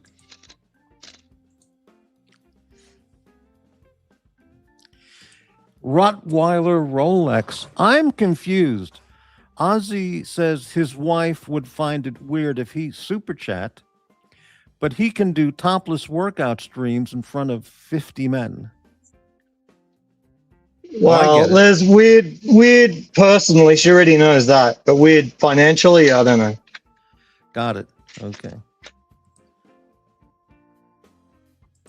Dirk Diggler, hey, Ozzy, call AAA. No, he wants to do it himself. Yeah.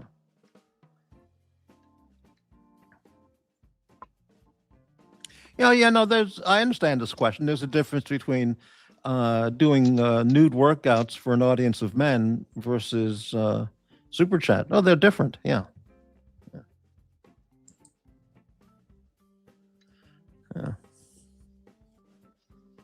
I'm going to say there's something to Aussie. It's just a sideline, not necessarily when you're doing wheel nuts, but before you use a sort of electric driver, always start to screw the bolt with your hand so you don't cross thread it, and then use the driver.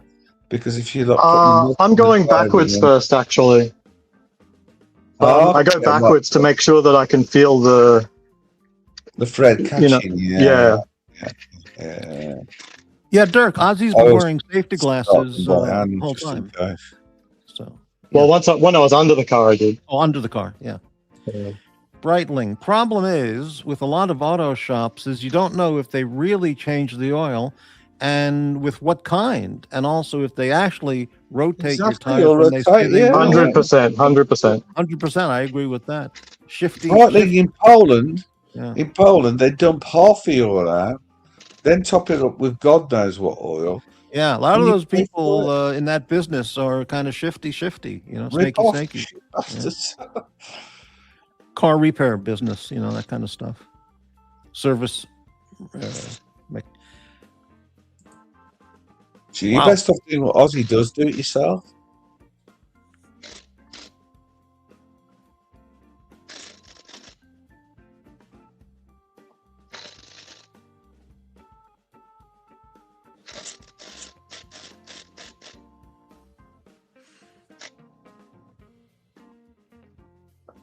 There's a question. Do you think Nick really does these investments he talks about? Like, I think so. Sure, I do. Investing $500,000. These are big numbers. They're not small numbers.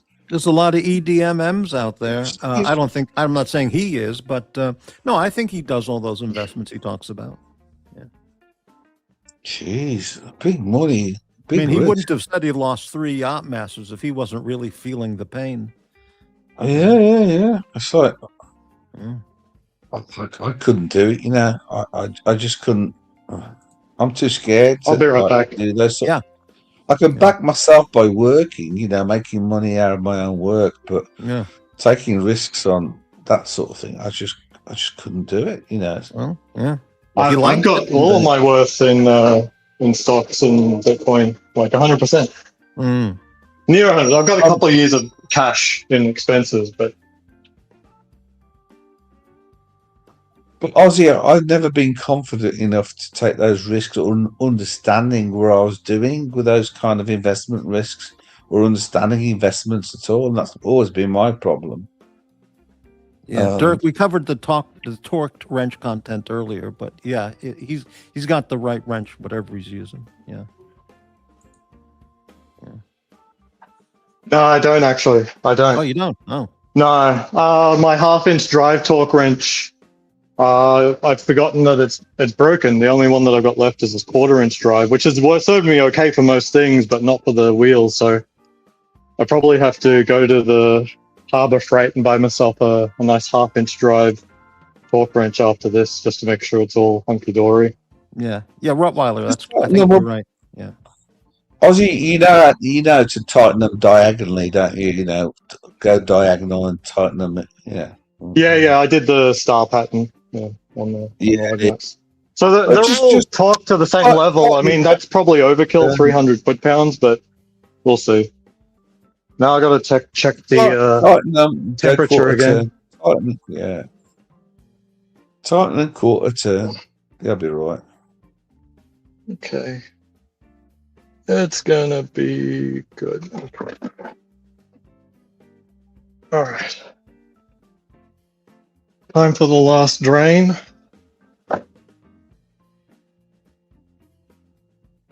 Tell you what, I'm getting a little tired. I'm not going to pretend this was easy. But I can't say that I was bored. It's been fun.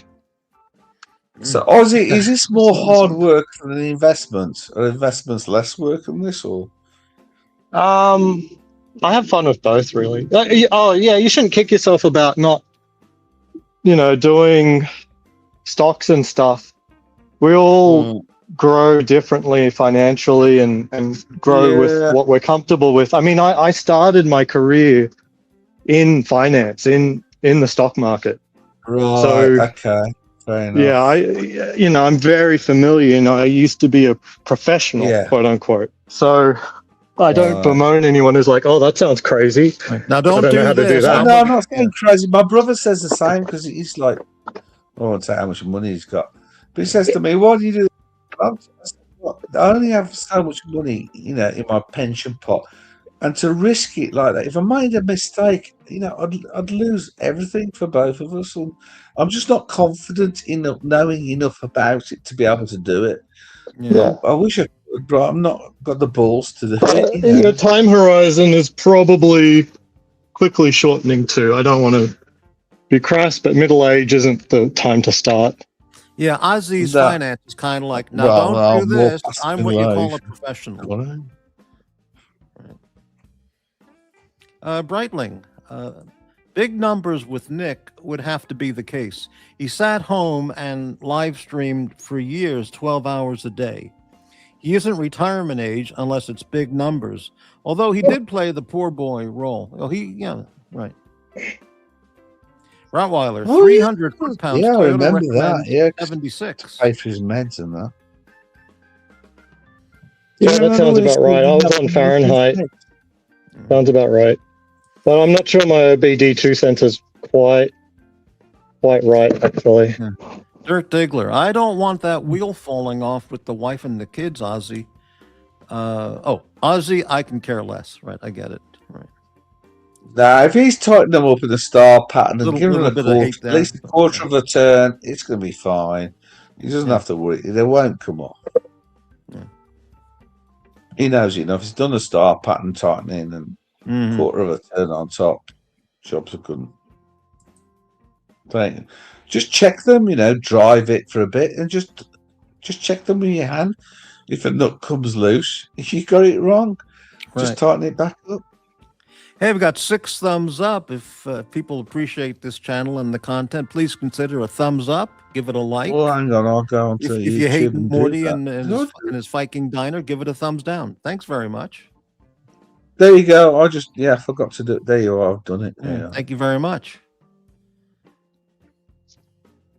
And we're up to 7. Okay. 26 viewers and 7 thumbs up. Man, life is tough here at the diner. I'll tell you. Yeah. 10. Okay. Yeah. Hey Morty, we can't all be superstars of the tubes, We do what we can. We do what we can. 11. Fantastic. Thank you, folks. Let's see here. Thank you, guys. Breitling. Dodger sounds like he has some mechanic experience. A good skill to have. Yeah. Yeah. When I was young, the only way to have a car was to resurrect one from death from the scrapyard. Jesus. But, I was all back in the day, when you used to have you used to have, what you call them now? blimey, yeah. You used to have rotors, and you used to have to do strobes and things to check your timing. And When you were a kid, Dodger, what kind of family car did your folks have? my parents never had the money to have a car, so there's no cars in our family at all. My dad, I've got a picture. My dad drove a Jeep in the war in Italy. So, that's the only time he ever drove was, the Jeep in Italy. But no, never had the money. So my brother and I were probably the first ones started to have cars. Right. Davey, Morty has a solid 30 viewers, plus the occasional lurker. Oh, the lurkers are there. They're in the background. They're watching, hating, watching. Yeah. Jizzing, blasting. They're there.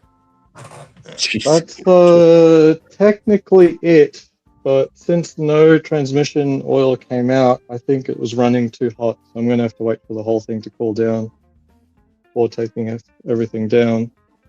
But I can start packing up. You'll be okay, Aussie. There's nothing to worry I'm about. getting tired, that's for sure. I need As long another as you're putting drink. the fluid in, you're all right. That's the main thing. As long as you topped it back up, it'll be. I think. Yeah, it's probably just slightly over. I just, instead of doing it another day, I'll just wait until it cools down and then take everything down. Yeah. I think after you put everything back in the garage, back in place, take a shower, and then light up a pina colada vape, and yes, that'll do it for the night.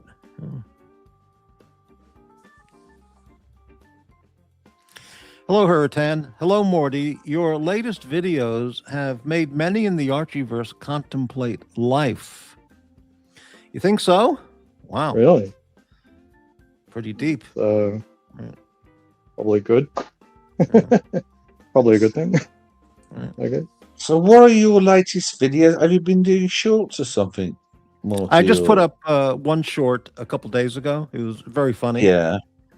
I'm going to be doing more shorts. I'll they're have so easy to do, and I just don't get around to them, But are they like face blaster ones or? Well, the last one was a good blasting video. It was very funny. Big stuff. But I have all kinds of shorts coming up. Yeah. Not just, that stuff. Yeah. I'm a bit upset with Hurricane. He won't come to Vietnam, and he won't come to Hong Kong, and he won't come to Singapore. Really? Yeah. Yeah. Dirk Diggler. I just met up with George Varghese. We had a face blast meetup at Longa Unzona. Wow. Very nice, yeah. Very nice. Great guy, George. Yeah. Nice one, Dirk. Yeah.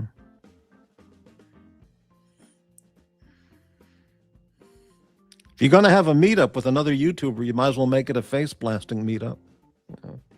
Oh yes, absolutely. Right. I'm looking Those people forward they to like to do. the Vietnam face blasting with Easy Company. I'm going to be blasting. We're going to be face blasting. Oh my God, it's going to be messy. Yeah. Pavel, Morty's Diner has the best cartoon ejaculate in the space. Oh, thank you very much. Yeah. Well, that's for the all quality. That's all for the low effort ejaculators out there. The quality ejaculate. That's what it is. Well, that's the only thing that anyone really needs to care about. The quality in the end, yes, that's true. Yeah. Yeah. I mean, that's if you don't, then that's what a Darwin Award is, right? I mean, outside of your one chicken sandwich a day, there's just thinking about your ejaculate situation. That's about it. Yeah. Can I ask Ozzy? Ozzy, can I ask you a question? One thing I did, if I ever did an oil change or a gearbox oil change, what I do now is pour out all the oil into a pan and then run my fingers through it to see if there are any silver bits in it, to see if there's any metal in it. Do you do that? I did that out of curiosity. I mean, you're more likely to be able to see that if, you pull a filter.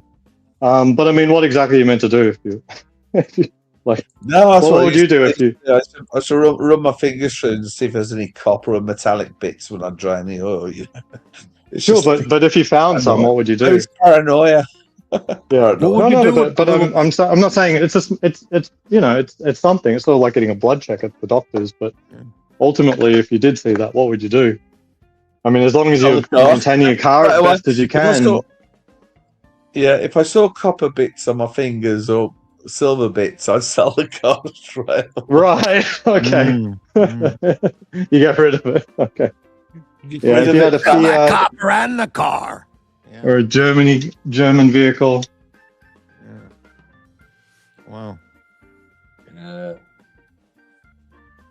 Because the bearing shells are typically copper brassy things, and so you knew if it was a coppery color, it was your lower bearings.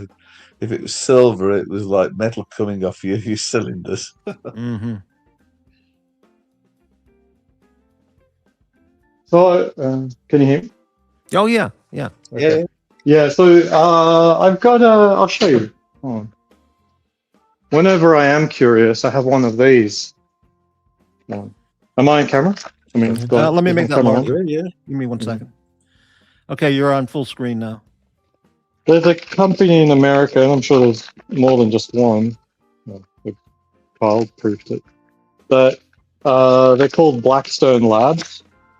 Now there may be other ones, and if you go on their website, they'll send you out these test kits. So they got a package with one of these, and what they get you to do is to fill the vial. They get you to fill this with the first flow out of your oil change. And I thought I thought we were back on the ejaculate content. Okay. Right. Well, this is an ejaculate. We're talking about ejaculate quality. So when you do your oil change, the first oil that drops out, you catch it with this. It's probably the first 50 mils or 100 mils. Right. You send it off to them, and then they do lab testing to see how it compares to pristine or shot fuel. I mean shot oil. Amazing. And you give them details of your car. They can tell you, how does your car compare to a similar car of the same mileage. They can tell you if the oil is still good for X amount of miles and stuff like that. So when I did an oil change at about 7,000 miles, I sent it into them, and they said the oil's probably good for about 13,000 miles. I didn't change it to 13, but I wouldn't go to 13,000. But as best as scientifically you can, instead of just rules of thumb and stuff like that, you can actually find out if your oil is still good. And they actually correctly identified that I had a little bit of silica in the mix because I had a little problem with the air intake. There was a little bit of unfiltered air getting into the engine.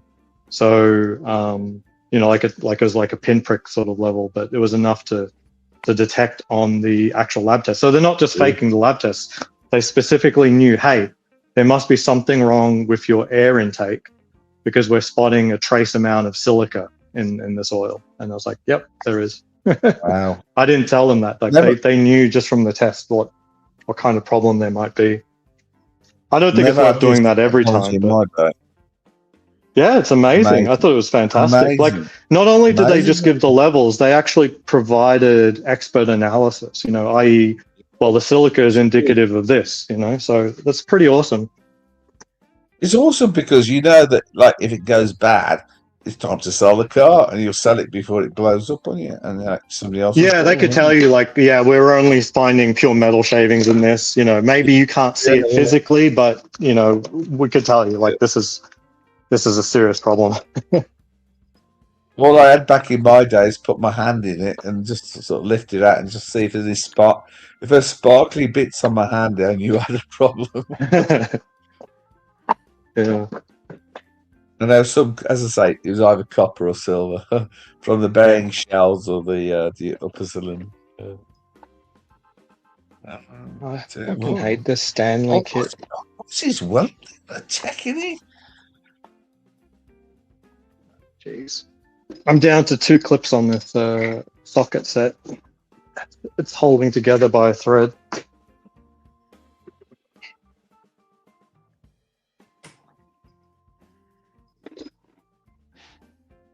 All right. I can't really do anything. I just got to wait for this thing to cool down. I'll just talk to you guys. So the remaining steps are run the engine and then remove the car jacks, and you're all set. Would that be right? No. To set the level, I got to get the fluid to the temperature range of 104 Fahrenheit to like 112. Right. But the reading that was coming when I did it was about 128. I wasn't sure if that was for real because I don't expect the oil temperature to get up to running temperature. I mean, I hadn't really run the car. Yeah. But it was definitely running temperature already. So I just got to let it cool down, and then that way, so the oil expands and contracts based on heat, and there's a little straw on the bottom of the drain plug that if you don't pull it out, it won't drain because it's meant to have the pan is meant to have a level that's the height of the straw, but that level is only correct when the temperature is in the measurement range. So I have to wait till it's in measurement range, then I can pull the plug. Right. The difference is going to be minuscule. I mean, that's just like, just fill it up to the sort of where it should be, and that's it. Well, there's no dipstick. I mean, this is supposed to be how you do it. Like, we'll see. I'll I'm not rushing off anywhere. So it's not a. No. That is well too scientific for me. Yeah. Well, I just want to see how it works properly before I let it go. I mean, I've already skipped one step with the torque snafu. Don't worry about it. You got a nice size garage. You got a nice size garage. You can easily fit in a golf cart if you want to get one. Yeah, absolutely. There's a few people in the community do that. Garage? Yeah, I've got a 3-car garage. Yeah. It's a whiskey garage? Jesus. I think your garage is bigger than Huratan's garage. So I've seen Huratan's garage. Huratan. That wouldn't be too surprising. I mean, this is a 2000s era Las Vegas, quite luxury home. So, they don't go small out here. Not in those days. Mm-hmm. No, this is big. I haven't got a garage at all, so I'm just jealous. I don't like a bit of a dodgy carport thing. Yeah, no, I mean, just having the 3-car garage, the biggest danger is like your temptation to just buy cars is very high. You know what I mean? I've got the space. Let's just get some cars. Temptation to buy golf carts. Yeah, exactly. Yeah, I didn't think about that. You're right. If you've got something you're tempted to fill, it's like this house. It's like a few hundred square meters, and then for some reason we managed to just fill it up with rubbish. If Hurricane had that garage, he'd have three Hurricanes in there. That'd be nice. Yeah. Herman Ingram is here. Hello, Herman. He says he needs. Oh, Herman. What are you doing, mate? Highly recommended. Get some. Yeah. Oh, you don't want to do any of that. Yeah. Boring. Sorry, Andy, could you fill my water jug? I can't believe you're out there in that heat. There's me freezing my balls off here. It's not that bad. It's apparently 66, 68, but it's in the sun. I parked the car in the sun. That's the issue. I haven't seen sun in 2.5 months, and I'm not joking. We got the palm trees out there. Nice. Well, I freeze and die here. Do you have your own above ground pool in the backyard? No. My criteria was single story, no pool. I got kids. I don't want to think about death traps for them. Yeah. There's no way if I had kids I'd have a pool because I hear too many things and break your heart. And No. Aussie's right. No, with kids, I just wouldn't. Yeah. Yeah, I'm the safety glasses guy. Number one priority. Safety. My kids know how to swim now, which is good. So 5 years after moving in, we're finally in a position that maybe if we had a pool, we'd be a little bit more comfortable with it. But Yeah. When they're older, you can always get a digger. You can always dig a hole and put a pool in. It's not a problem, is it? I mean, I could knock. Well, we're not here for summer anyway. We travel, so yeah. Aussie, as a budget-minded, man of means, would you install and build and dig your own in-ground pool, or would you hire a pool expert company to do that? I would definitely not do that. Right. Okay. So there are limits, right? Okay. Yeah. Well, they also have the appropriate insurances to do it as well. I mean, if you fuck something up, my God. Right. That could be very expensive. Yeah. It's not a big deal. You like dig a hole, you put some breeze blocks around it, breeze block it up around the hole. And then you sort of render it a bit, and then you put some tiles on it, top and bottom, and then you fill it full of water, and you got a pool. Mm-hmm. That's about it, really. Oh, you're going to put pumps in and, that sort of thing. Recycle stuff. Oh, I shouldn't have stepped in here. It's too hot. I should have put back the car up just enough so that I could have actually closed the garage door, but I thought I'd be done when I was done.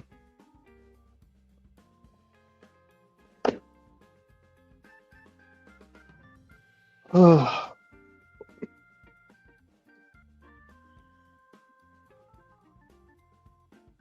It looks hot out there. Jeez. How long have you lived in Poland? 13 years now, Morty. 13 years. That was Aussie. Okay. Yeah. I know. 13. I'm thinking of moving. Yeah, I've been in America, I think, 2014.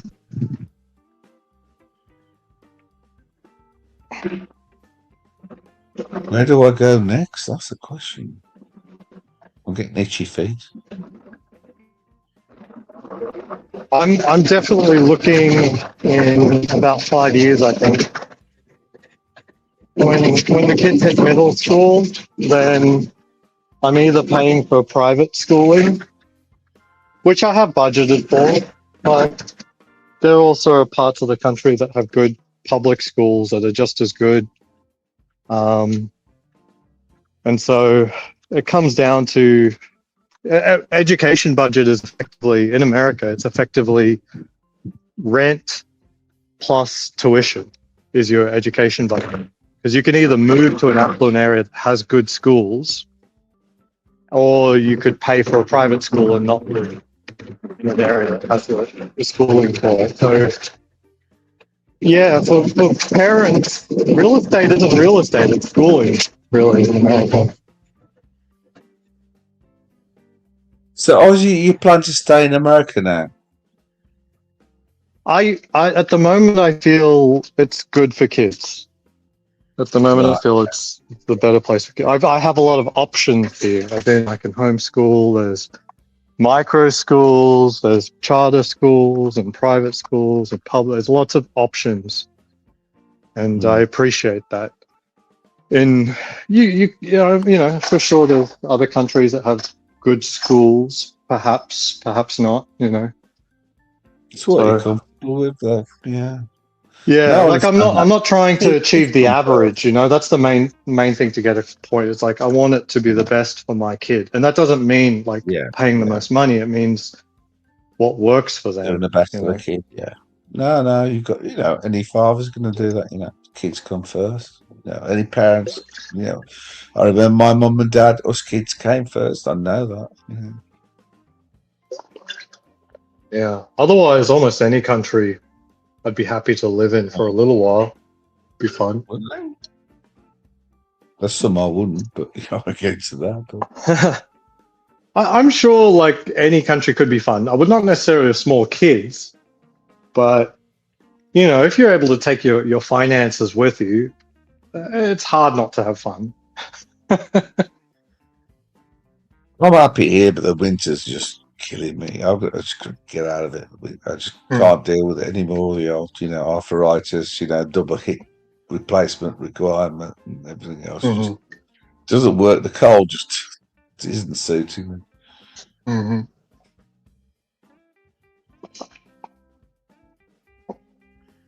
Dodger, how far are you from the Russian border? Oh, I'm way the other way. I'm like, if I tell it you another way, which I'm 30 minutes from the Czech Republic or 30 minutes from Germany. So I suppose, I don't know how wide is Poland? How many hundreds of miles is it to the other side? I'd have to Google it. I can't remember. It's a long way. It's a very long way to the Russian border. Yeah. Well, but you Ukraine could, first, and then the Russian border's like a bit further than Ukraine. It's a long way. Long way. So I think I asked you mentioned. I think I mentioned this once. You could easily have lunch in Czechoslovakia and then drive over to Germany for some chocolate shopping and head back home. Yeah, absolutely. I could have lunch in the Czech Republic. Don't say Czechoslovakia if you real trouble there. The Czech Republic, and then have dinner in Germany, no problem. And now I could have breakfast in the Czech Republic, dinner in Germany, and not dinner, lunch, and then dinner in Poland. So no problem. You could even drive to Germany, stock up on chocolate, and head back home. Apparently. Yeah, exactly. Yeah, exactly. Amazing. Yeah, it's like I'm just right in the if you look at Poland, I'm right in the very corner between all of those countries. Yeah. Oh, the three countries. But Ukraine is right the other way because I'm way down south, west. Yeah. And so I'll be traveling the whole way across Poland, the whole way across Ukraine to get to Russia. So it's a long way. I forgot about Ukraine. So yeah. Yeah, you forgot about a bit called Ukraine. Yeah. Then that's a huge country in its own right. Oh yeah. Yeah, that's a long way. Oh, well, it doesn't take them very.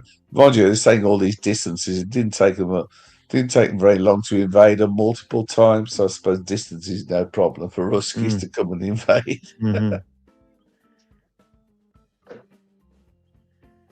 So there you go. That's history. Oh my dear. So I guess Aussie's waiting for was it warm up or a cool down of this oil? He wants to get the temperature to 104, and he said it was 120 or something last time he checked. Yeah, cool down. Yeah, it's taking a long time. I'm just going to make sure the bolts are tight, and then I'll go get that torque wrench tomorrow and come back and look at it. Torque wrenches.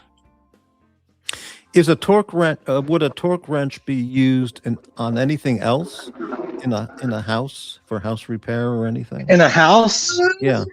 Typically not. Yeah. I've never seen one used for a house. Right. Where you use it at house?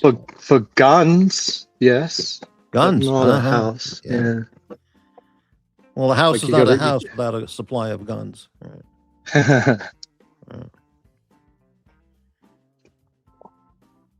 That's true. That's a good way to look at it. Yeah. It's like, hey, what a house you're planning it for.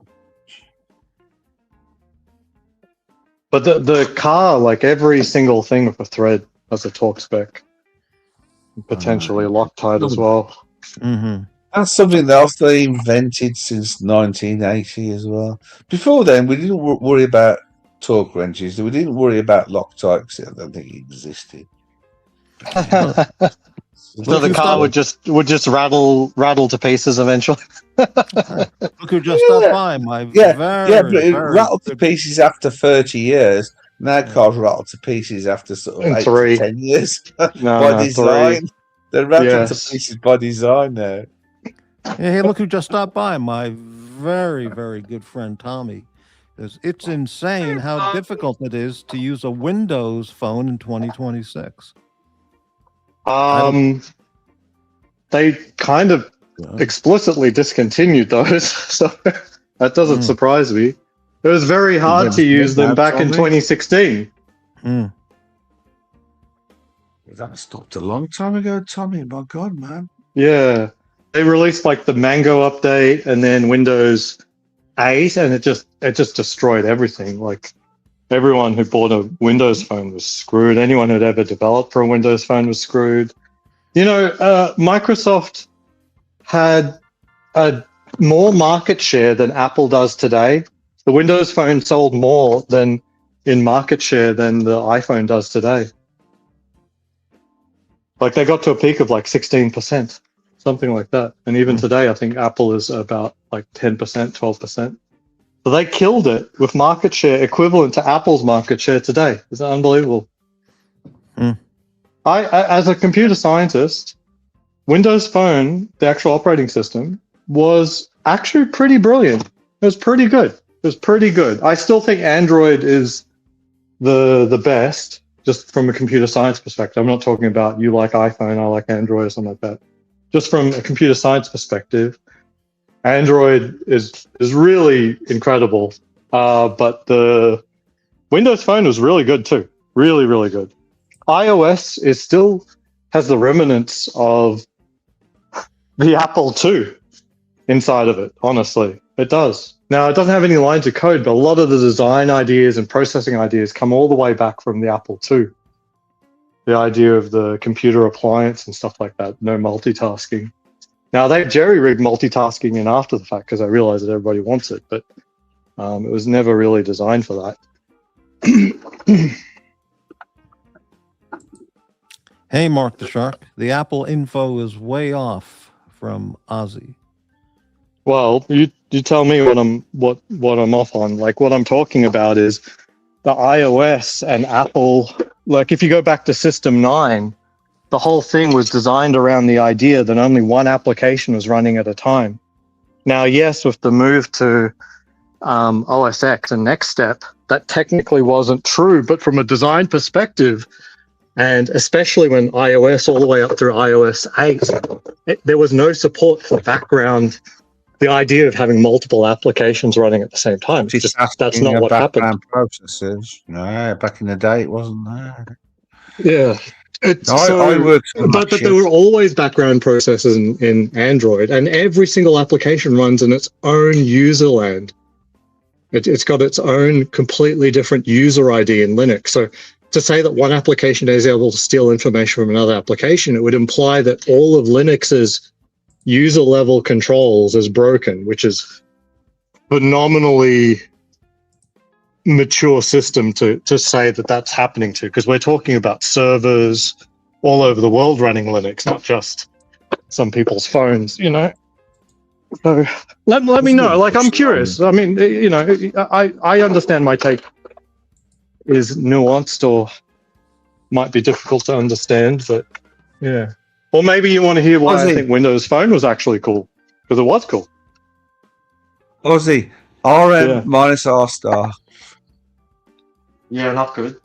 Do you like that? RM minus R star. Root. They'll just destroy. Yeah, you got to do root, not star. No, yes. Yeah. Sorry, I fucked up. Root RM minus R star.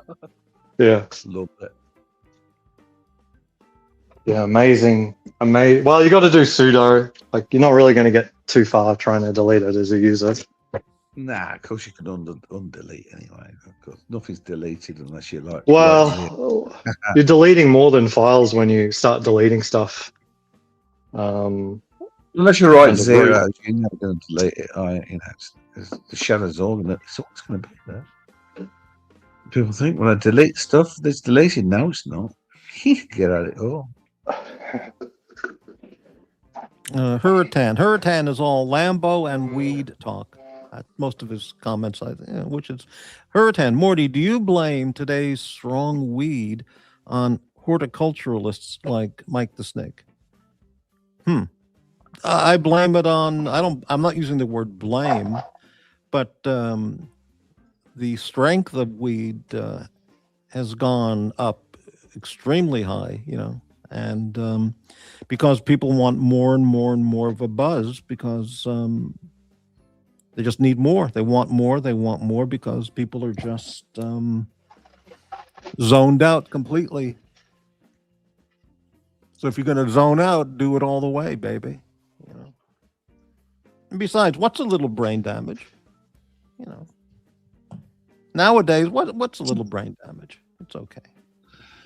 In my day, you didn't have this really heavy stuff. You had like sort of leaves and stuff. But they didn't grow these plants as strong as they do now. Yeah, I just posted an article on my page. Pal. Yeah, I just posted a story from a psychiatrist on my page who specializes in this stuff, and he explains the strength of modern weed now compared to like in the 70s or 60s. It's unbelievable. Yeah, it's nuts. I can remember, what was it, 12 or something, listening to Ziggy Stardust and the Spiders of Mars. I'd have the oil lamp going in the room plus a strobe light, and like sort of smoke the leaf or something. But you didn't have like the buds or anything. You'd just be smoking the leaf, and you thought, wow, this is great.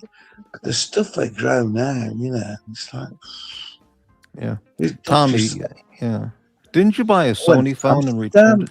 Yeah, I did. It was Amsterdam blew me brains out. I didn't fall off a motorcycle. I got lost.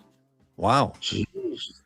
Yeah, that phone was very cinema filming oriented. It was very too complicated for me, and the screen aspect was different than most Android phones. So yeah, but Morty, can you see how much stronger it got by just observing the behavior of people on these streams? Maybe because people back in the 60s and 70s who were smoking joints did not act like people do now. Now, in regards to people on the streams who smoke weed, there's a lot more to those people's behavior than just the weed. A lot of it is, psychological disorders. Having said, I can't talk because I'm powered by. I'm usually powered by a bottle of Shiraz or something, or I don't do the weed, but I suppose I'm powered by the Vino Tinto. So we all have our own little thing, don't we? Sure. Some people it's Cadbury's chocolate. Yeah, Cadbury's chocolate, wine, ganja. I hope nobody does anything any worse than that because it's really bad for you. Yeah. Hey, Morty, I've got to go for another cigarette, so I'll catch you in a bit. Oh, yeah, sure. Very good. Sure. Tommy, Android sucks. I don't want any Android, and I'm bored of iOS. Windows is it. Windows it is. I see. Okay. I mean, I don't think Microsoft even published ways for you to make new apps on Windows Phone. They really screwed the pooch on that. As I said, I love the operating system, but yeah, they didn't. It's not nothing wrong technically. It was definitely Microsoft's fault.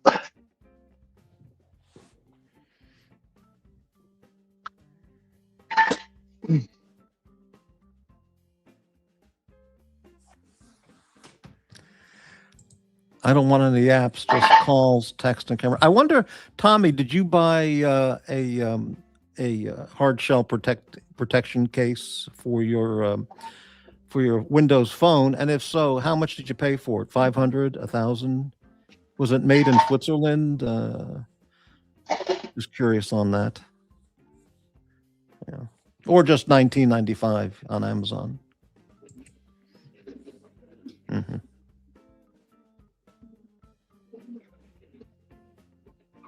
All right, you're lowering the car. We got that. All done-ish. As I said, I'll stay off the highway and I'll wait till I get my torque wrench. But I mean, those things are about 300 foot-pounds each. Fine. Right. Jimmy, Morty, doing my scientific calculations, I would say the usage of the weed is proportional to one's propensity to face blast. Oh, I think you got something there, Jimmy. Yeah. Very well. Tommy does not put a cover on his good-looking phone. I see.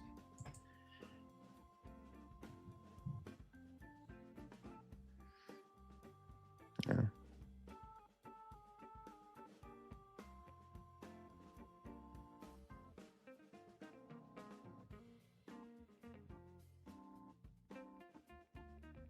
So you're going to have to let the car sit now? Is that it? No, it's done. I'm just gonna change the battery on that impact driver and do the lug nuts one last time. Just in case the impact driver's battery was a little low. I don't want to be low torque.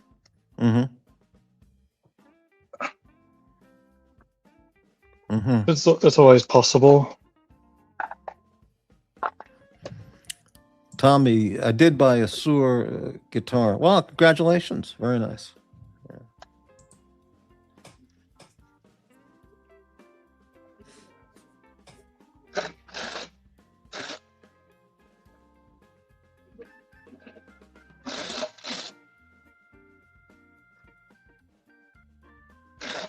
I can't imagine what kind of music Tommy would want to play on a guitar. Maybe like he would probably learn how to play like Marilyn Manson music.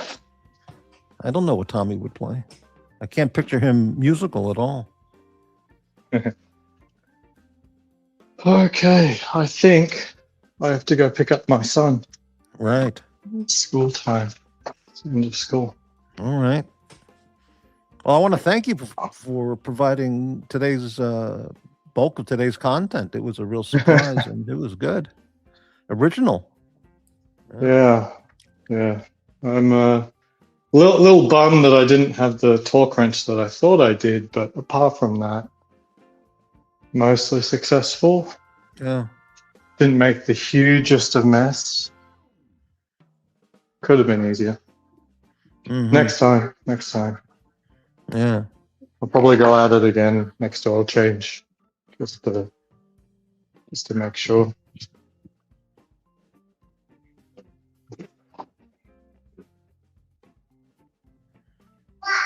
Had any donuts recently?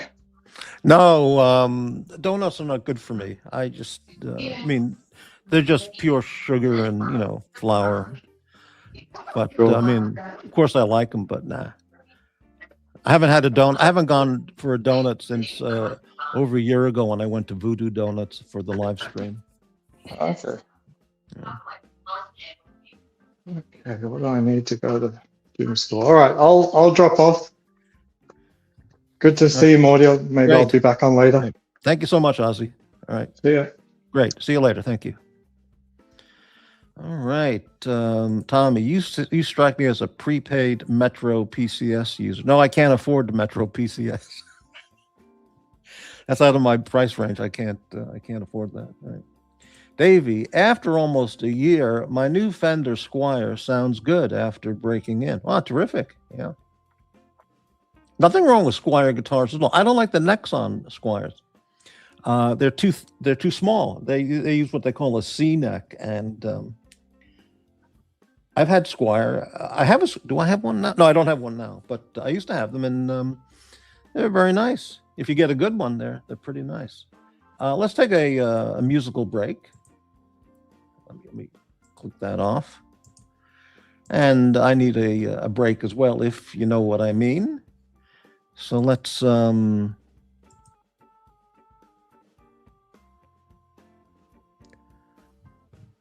let's just bring this up here, and I'll be back in a couple of minutes. Thank you, everyone. Even the truly majorly insane have moments of clarity. It is not often, but sometimes they can get it right when they truly know the truth, and it is outwardly communicated outside of the fantasy land in which they live. This is the demented and deranged. A moment of clarity.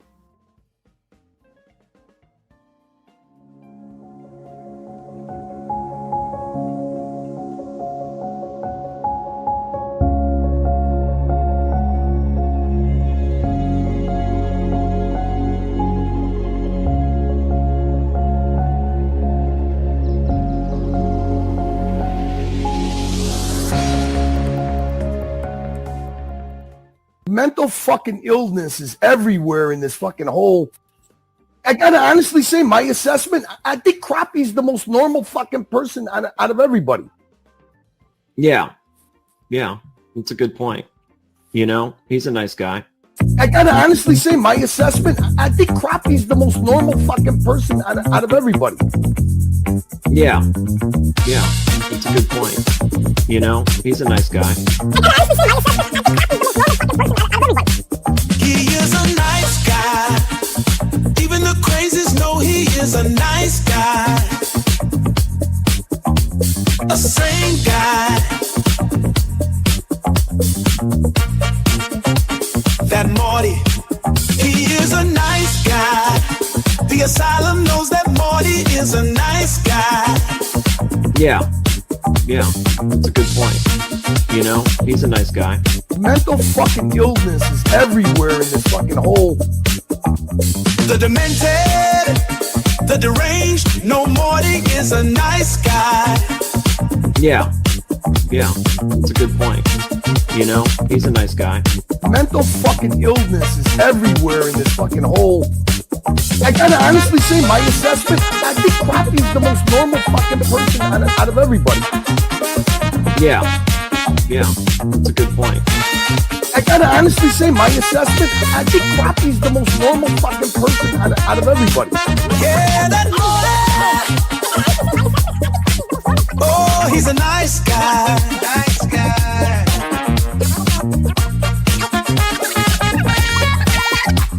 The demented, the deranged, no Morty is a nice guy. Even the crazies know. Nice guy. Nice guy.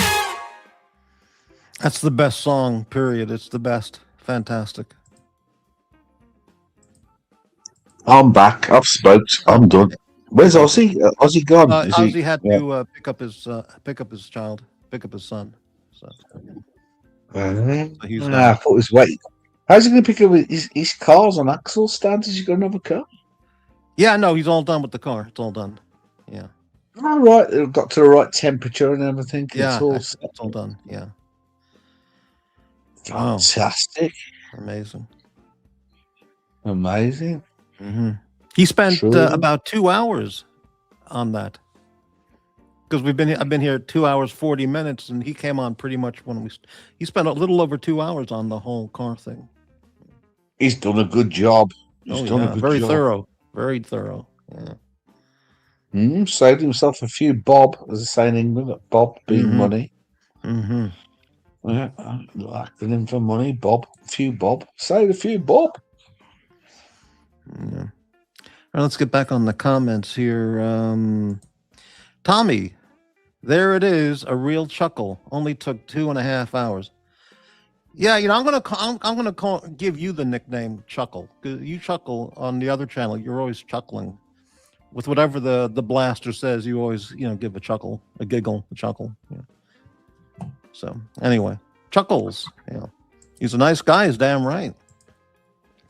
Jimmy, Morty got the Jackson 5 to record this. I wanted to get Barry White, but he's no longer available. But, yeah. Dirk Diggler, Ozzy, kick the jack when you're... Jesus, that's fucking nasty there, Dirk.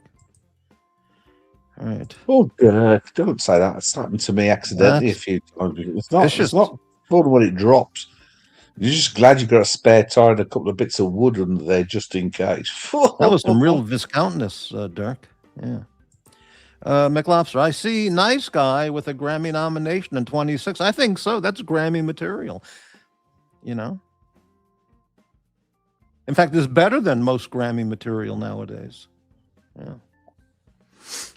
What can I ask you a question, and you can say you don't want to go there, but sure. What happened?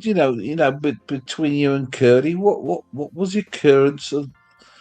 See, I kind of Oh, know let's both not of get you into for that. a long time, for That's gonna open years, up. and No, let's not get into that. That's going to open up a whole. okay, no, fair enough, Yeah. fair enough. I mean, I yeah. just don't understand If why. I meet you in Hanoi, I can sit down with you over a cup of tea and Yeah, steak wine and tell you about it. From my point of view, I just because whatever I say here, he's going to talk about and then switch yeah, what he's going to say yeah. here Got you. because he's the I just don't deranged know and the because demented.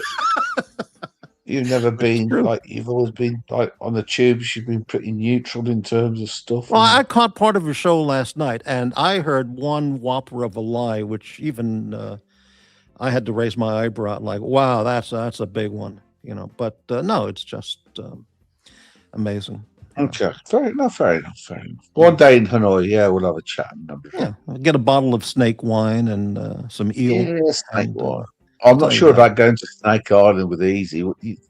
I think that's a bad idea. What do you think? Well, he knows Morty? his I don't snakes. think I'm gonna be going. Apparently he knows all about snakes. Yeah. Well, he's invited us to Snake Island, where you choose a 17-foot snake and the chef cuts it and Really serves it up Holy 17 shit. different ways or something. And I'm thinking, no, that's not me. And he's saying, well, I'm going to catch my own snake. And I'm thinking, I don't want to go to Snake Island. Frankly, if that was his idea, tell you the truth, I'd rather go to Wawa for a sandwich and a coffee. Yeah, I think that's what I'm going to do. I can't be doing that sort of thing. Wow.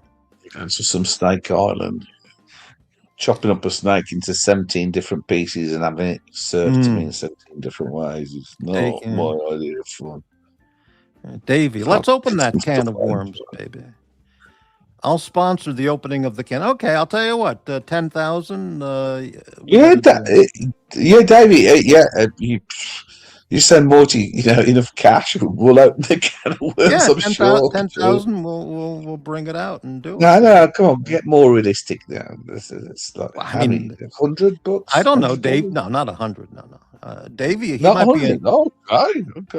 No, it's not worth it for 100 100 was because good. of the. It's not worth it for 100 because of the blast back.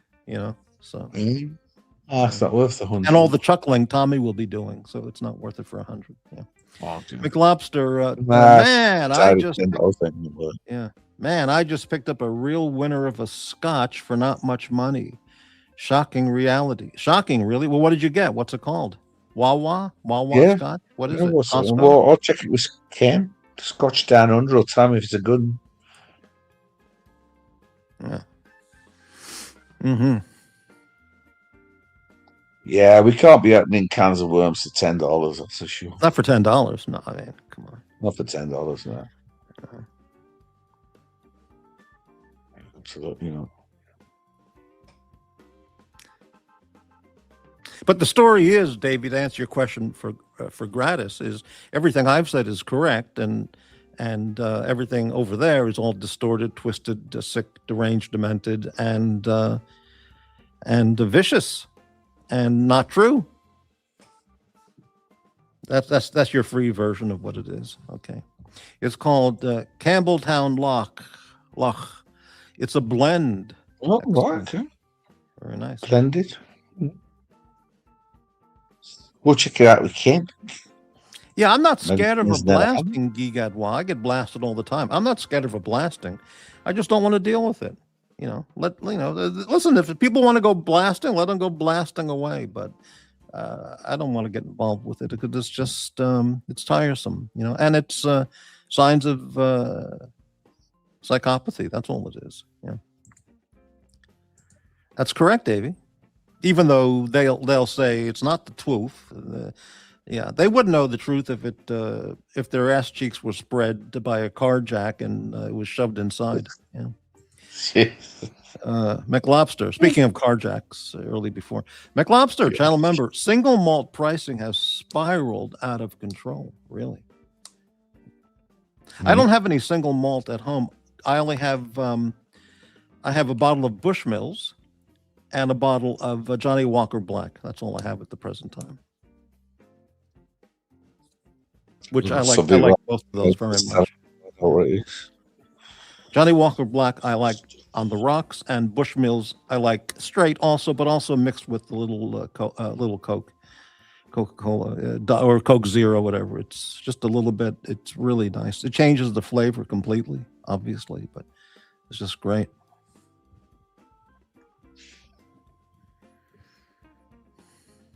Well, there you go. You also jump onto Scotch Down Under, then Morty, and talk about the Scotches. Yeah, I've seen his channel a few times. Yeah. Yeah. He's all right. He's all right. I met him in Abu Dhabi. He's a nice guy, actually. You know, he's like neutral. It's all very good. Is he a retired everyday multimillionaire like everybody else here? Or? We all think we're retired multimillionaires, but truth is probably not. I'm not. Maybe Ken isn't. I can't think of too many here that are retired multimillionaires. Right. I mean, what would a real retired multimillionaire be doing here? Let's be honest. Well, they'd be running a YouTube channel. They'd be running a YouTube channel talking about fitness. No, but I wouldn't have to. Yeah. I mean, I don't think we got very many retired any kind of multimillionaires here. Oh, I think we got a bunch on all the channels. So? Oh yeah. I think so. Yeah. Well, I don't mean dozens and dozens and dozens, but there's a dozen or two, certainly. Yeah. Maybe few and far between we have, but I don't think so. There's better things to do than hang out in places like this. Yeah, well, they that's what they have is YouTube. They have all that money and they have the YouTube. So, but anyway, you have to go party in different places in Monaco and here, there, and everywhere, and they're going to fly the cars in their personal jets. They've got all this to organise. Have you ever been? Have you ever been to Monaco? No, I've been very close. Because I've watched some videos on Monaco, and it shows people pulling up at one of these luxurious hotels in their incredible, exotic, mega valued sports cars.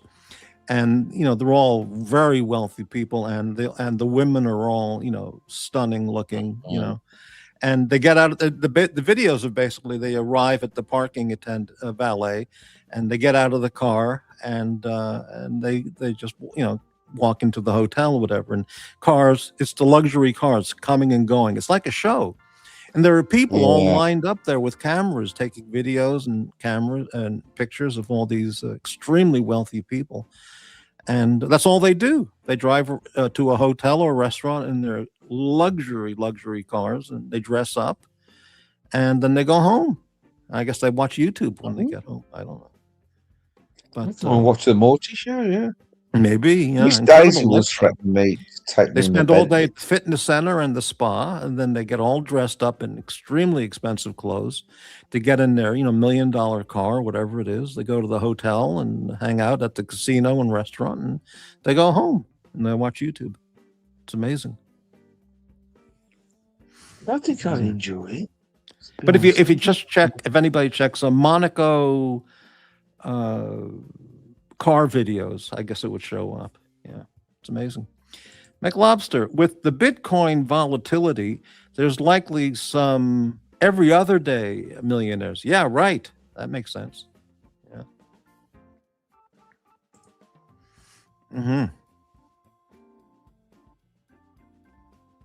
Well, in this space, I don't really know any sort of, everyday, not a regular occurrence, everyday multimillionaires. That's for sure. Yeah. I think OC's got some. I think OC's. Can we talk about OC? Is he? Yeah, sure. Yeah. Sure. I think OC's got all the multimillionaires now, to be honest. Oh, really? Well, I know. Yeah. They all went out. They're all like, exclusive club. They're all exclusive to OC. So OC cornered the multi-millionaires. Really? Wow. Well, that's good. Good for him. That's an achievement, YouTube-wise, I guess. Yeah. He still talks watches. That's the thing, you see, because he still keeps it true. He still keeps, talking about the watches and what people are interested in. What else is he going to talk about? Above ground, backyard. He doesn't drop into. I'm not bigging him up, but now a lot of the other shows have just dropped into the drama of this, and it's like the watches are no more. And it's like, the drama makes the money and not, watch talk or just park benching like we're doing. I mean, this isn't sort of making money. But I'm not a psychopath. I don't want to get into that. We're not having a go at anybody being cruel to somebody. Yeah. We're not being horrid. So this isn't going to make any money, is it? Just being nice. Being nice doesn't seem to make money. It's a bizarre thing. Well, that's just my opinion. Dodgers. Well, no, that things have gone, where to make money, you got to be picking on people and having a go. Yeah. Davey, Morty, are you watching the Monaco videos to see if you recognize any of your past co-workers? I only know one person who went to Monaco, and she told me an amazing story. She was there, and in a very nice hotel, and with her friend, and they were talking. Her friend was over there talking to a couple. I forgot who she went with, boss or girlfriend. I don't remember.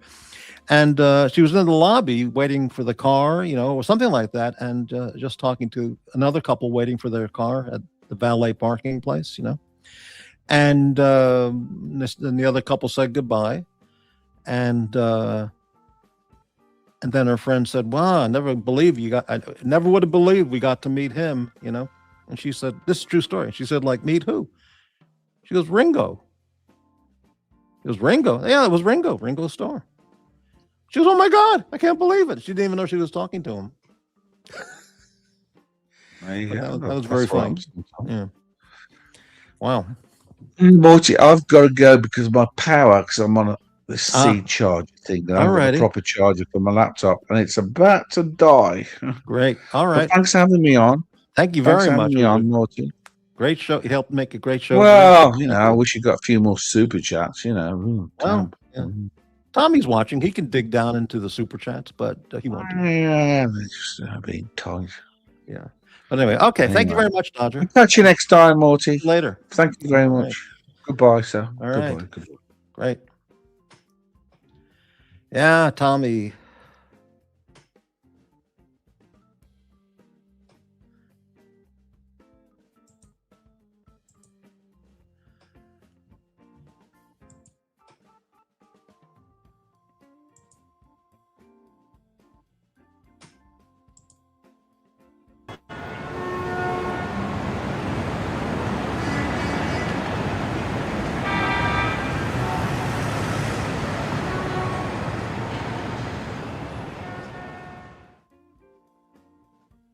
We need to start seeing results. If we do not turn a profit soon, Morty is going to have someone's nuts in a fucking sling. I don't want to hear that he needs to shoot coke with a straw in his ass on a live stream to bring in the money, or sadistically beat a crack whore for $1. Morty has class. He is not a degenerate ass.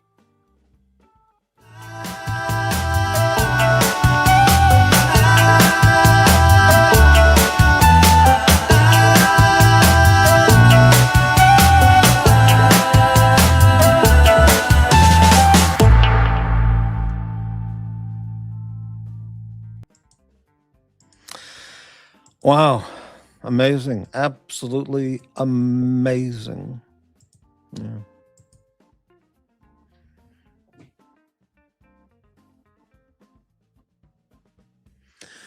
Yeah. All right. Well, I'm getting hungry. And now, a message from one of those people.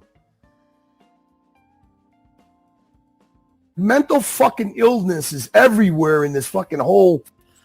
I gotta honestly say, my assessment, I think Crappie's the most normal fucking person out of everybody.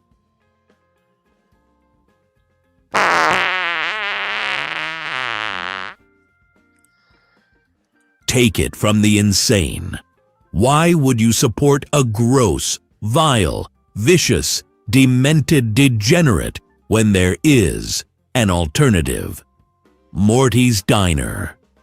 Original content with class and not a gross ass.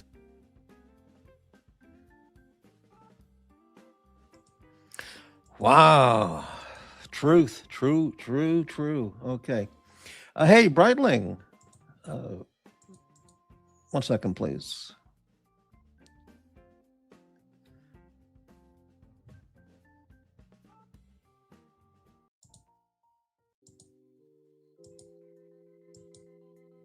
There we go. Okay, let me get back to the comments. Brightling. McLobster, agree. Bitcoin for a while has created some everyday millionaires, but also some bankrupt people. That's me. Many fortunes made and lost. Bitcoin is like commodities and playing the options game to me. Right. But it's fun. Okay. McLobster, I have a friend who put everything he's made the last couple of years into XRP. It's done less than nothing. People want the pie in the sky, but most likely will get face blasted. Well, you can put some blasting sauce on your pie. Yeah.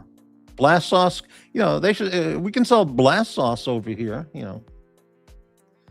Get your own jar of blast sauce for home cooking, That CEO is definitely the blaster and not the blastee. Oh, absolutely. Yeah. Hell of a good one. Hella good. Right.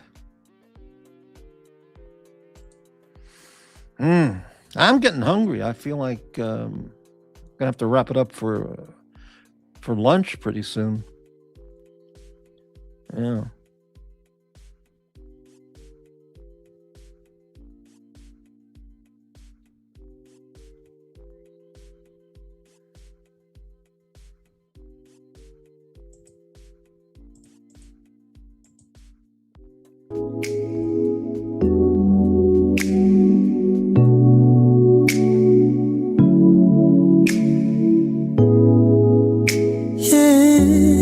Just for a moment. Ooh, hey. Listen and close your eyes.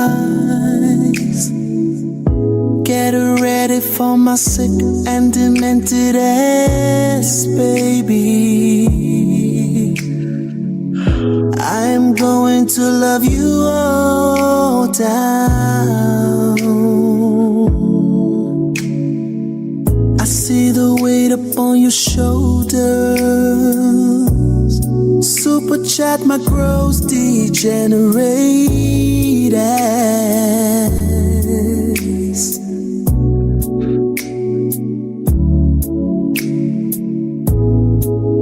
You know I love you, baby. Sit back, relax,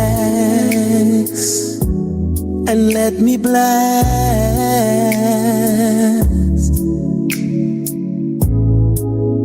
Uncle Curly just needs your body and soul.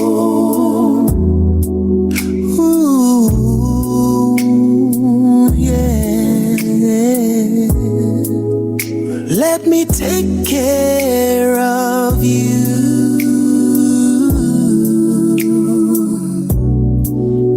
Got that cotton candy vapor lips, your favorite music on, yeah.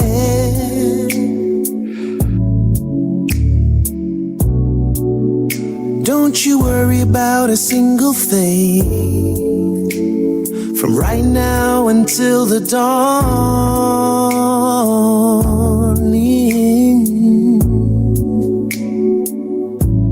You know I love you, baby. Sit back,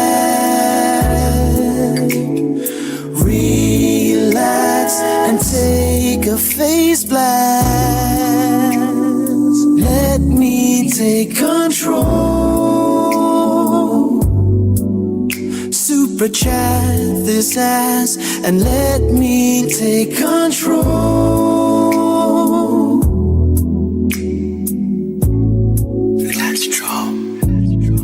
Relax your mind. Relax your mind. Relax your mind. Relax your mind. Just let go. Just let go. Face blast that gross ass.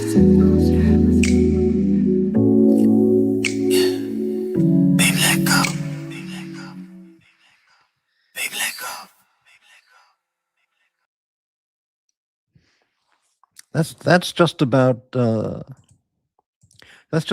ultimate song for Valentine's Day. Yeah, just about the yeah. I mean, you can't beat that. It's the perfect track for Valentine's Day. I was just thinking that. Yeah, yeah. Well, Breitling, anyone that plays the Bitcoin game could lose 3 to 5 yacht masters in a day. It's true. It's risky, but you may hit it big. Who knows? Well, I'm going to take time off now for lunch. It's 3:17. Wow. 3-hour show. Big thanks to Aussie Expat and Dodger for being on the panel today. And everyone for watching, and the donors. We had 4 donors today supporting the channel. Thank you, guys. And see you all sometime coming up. Bye.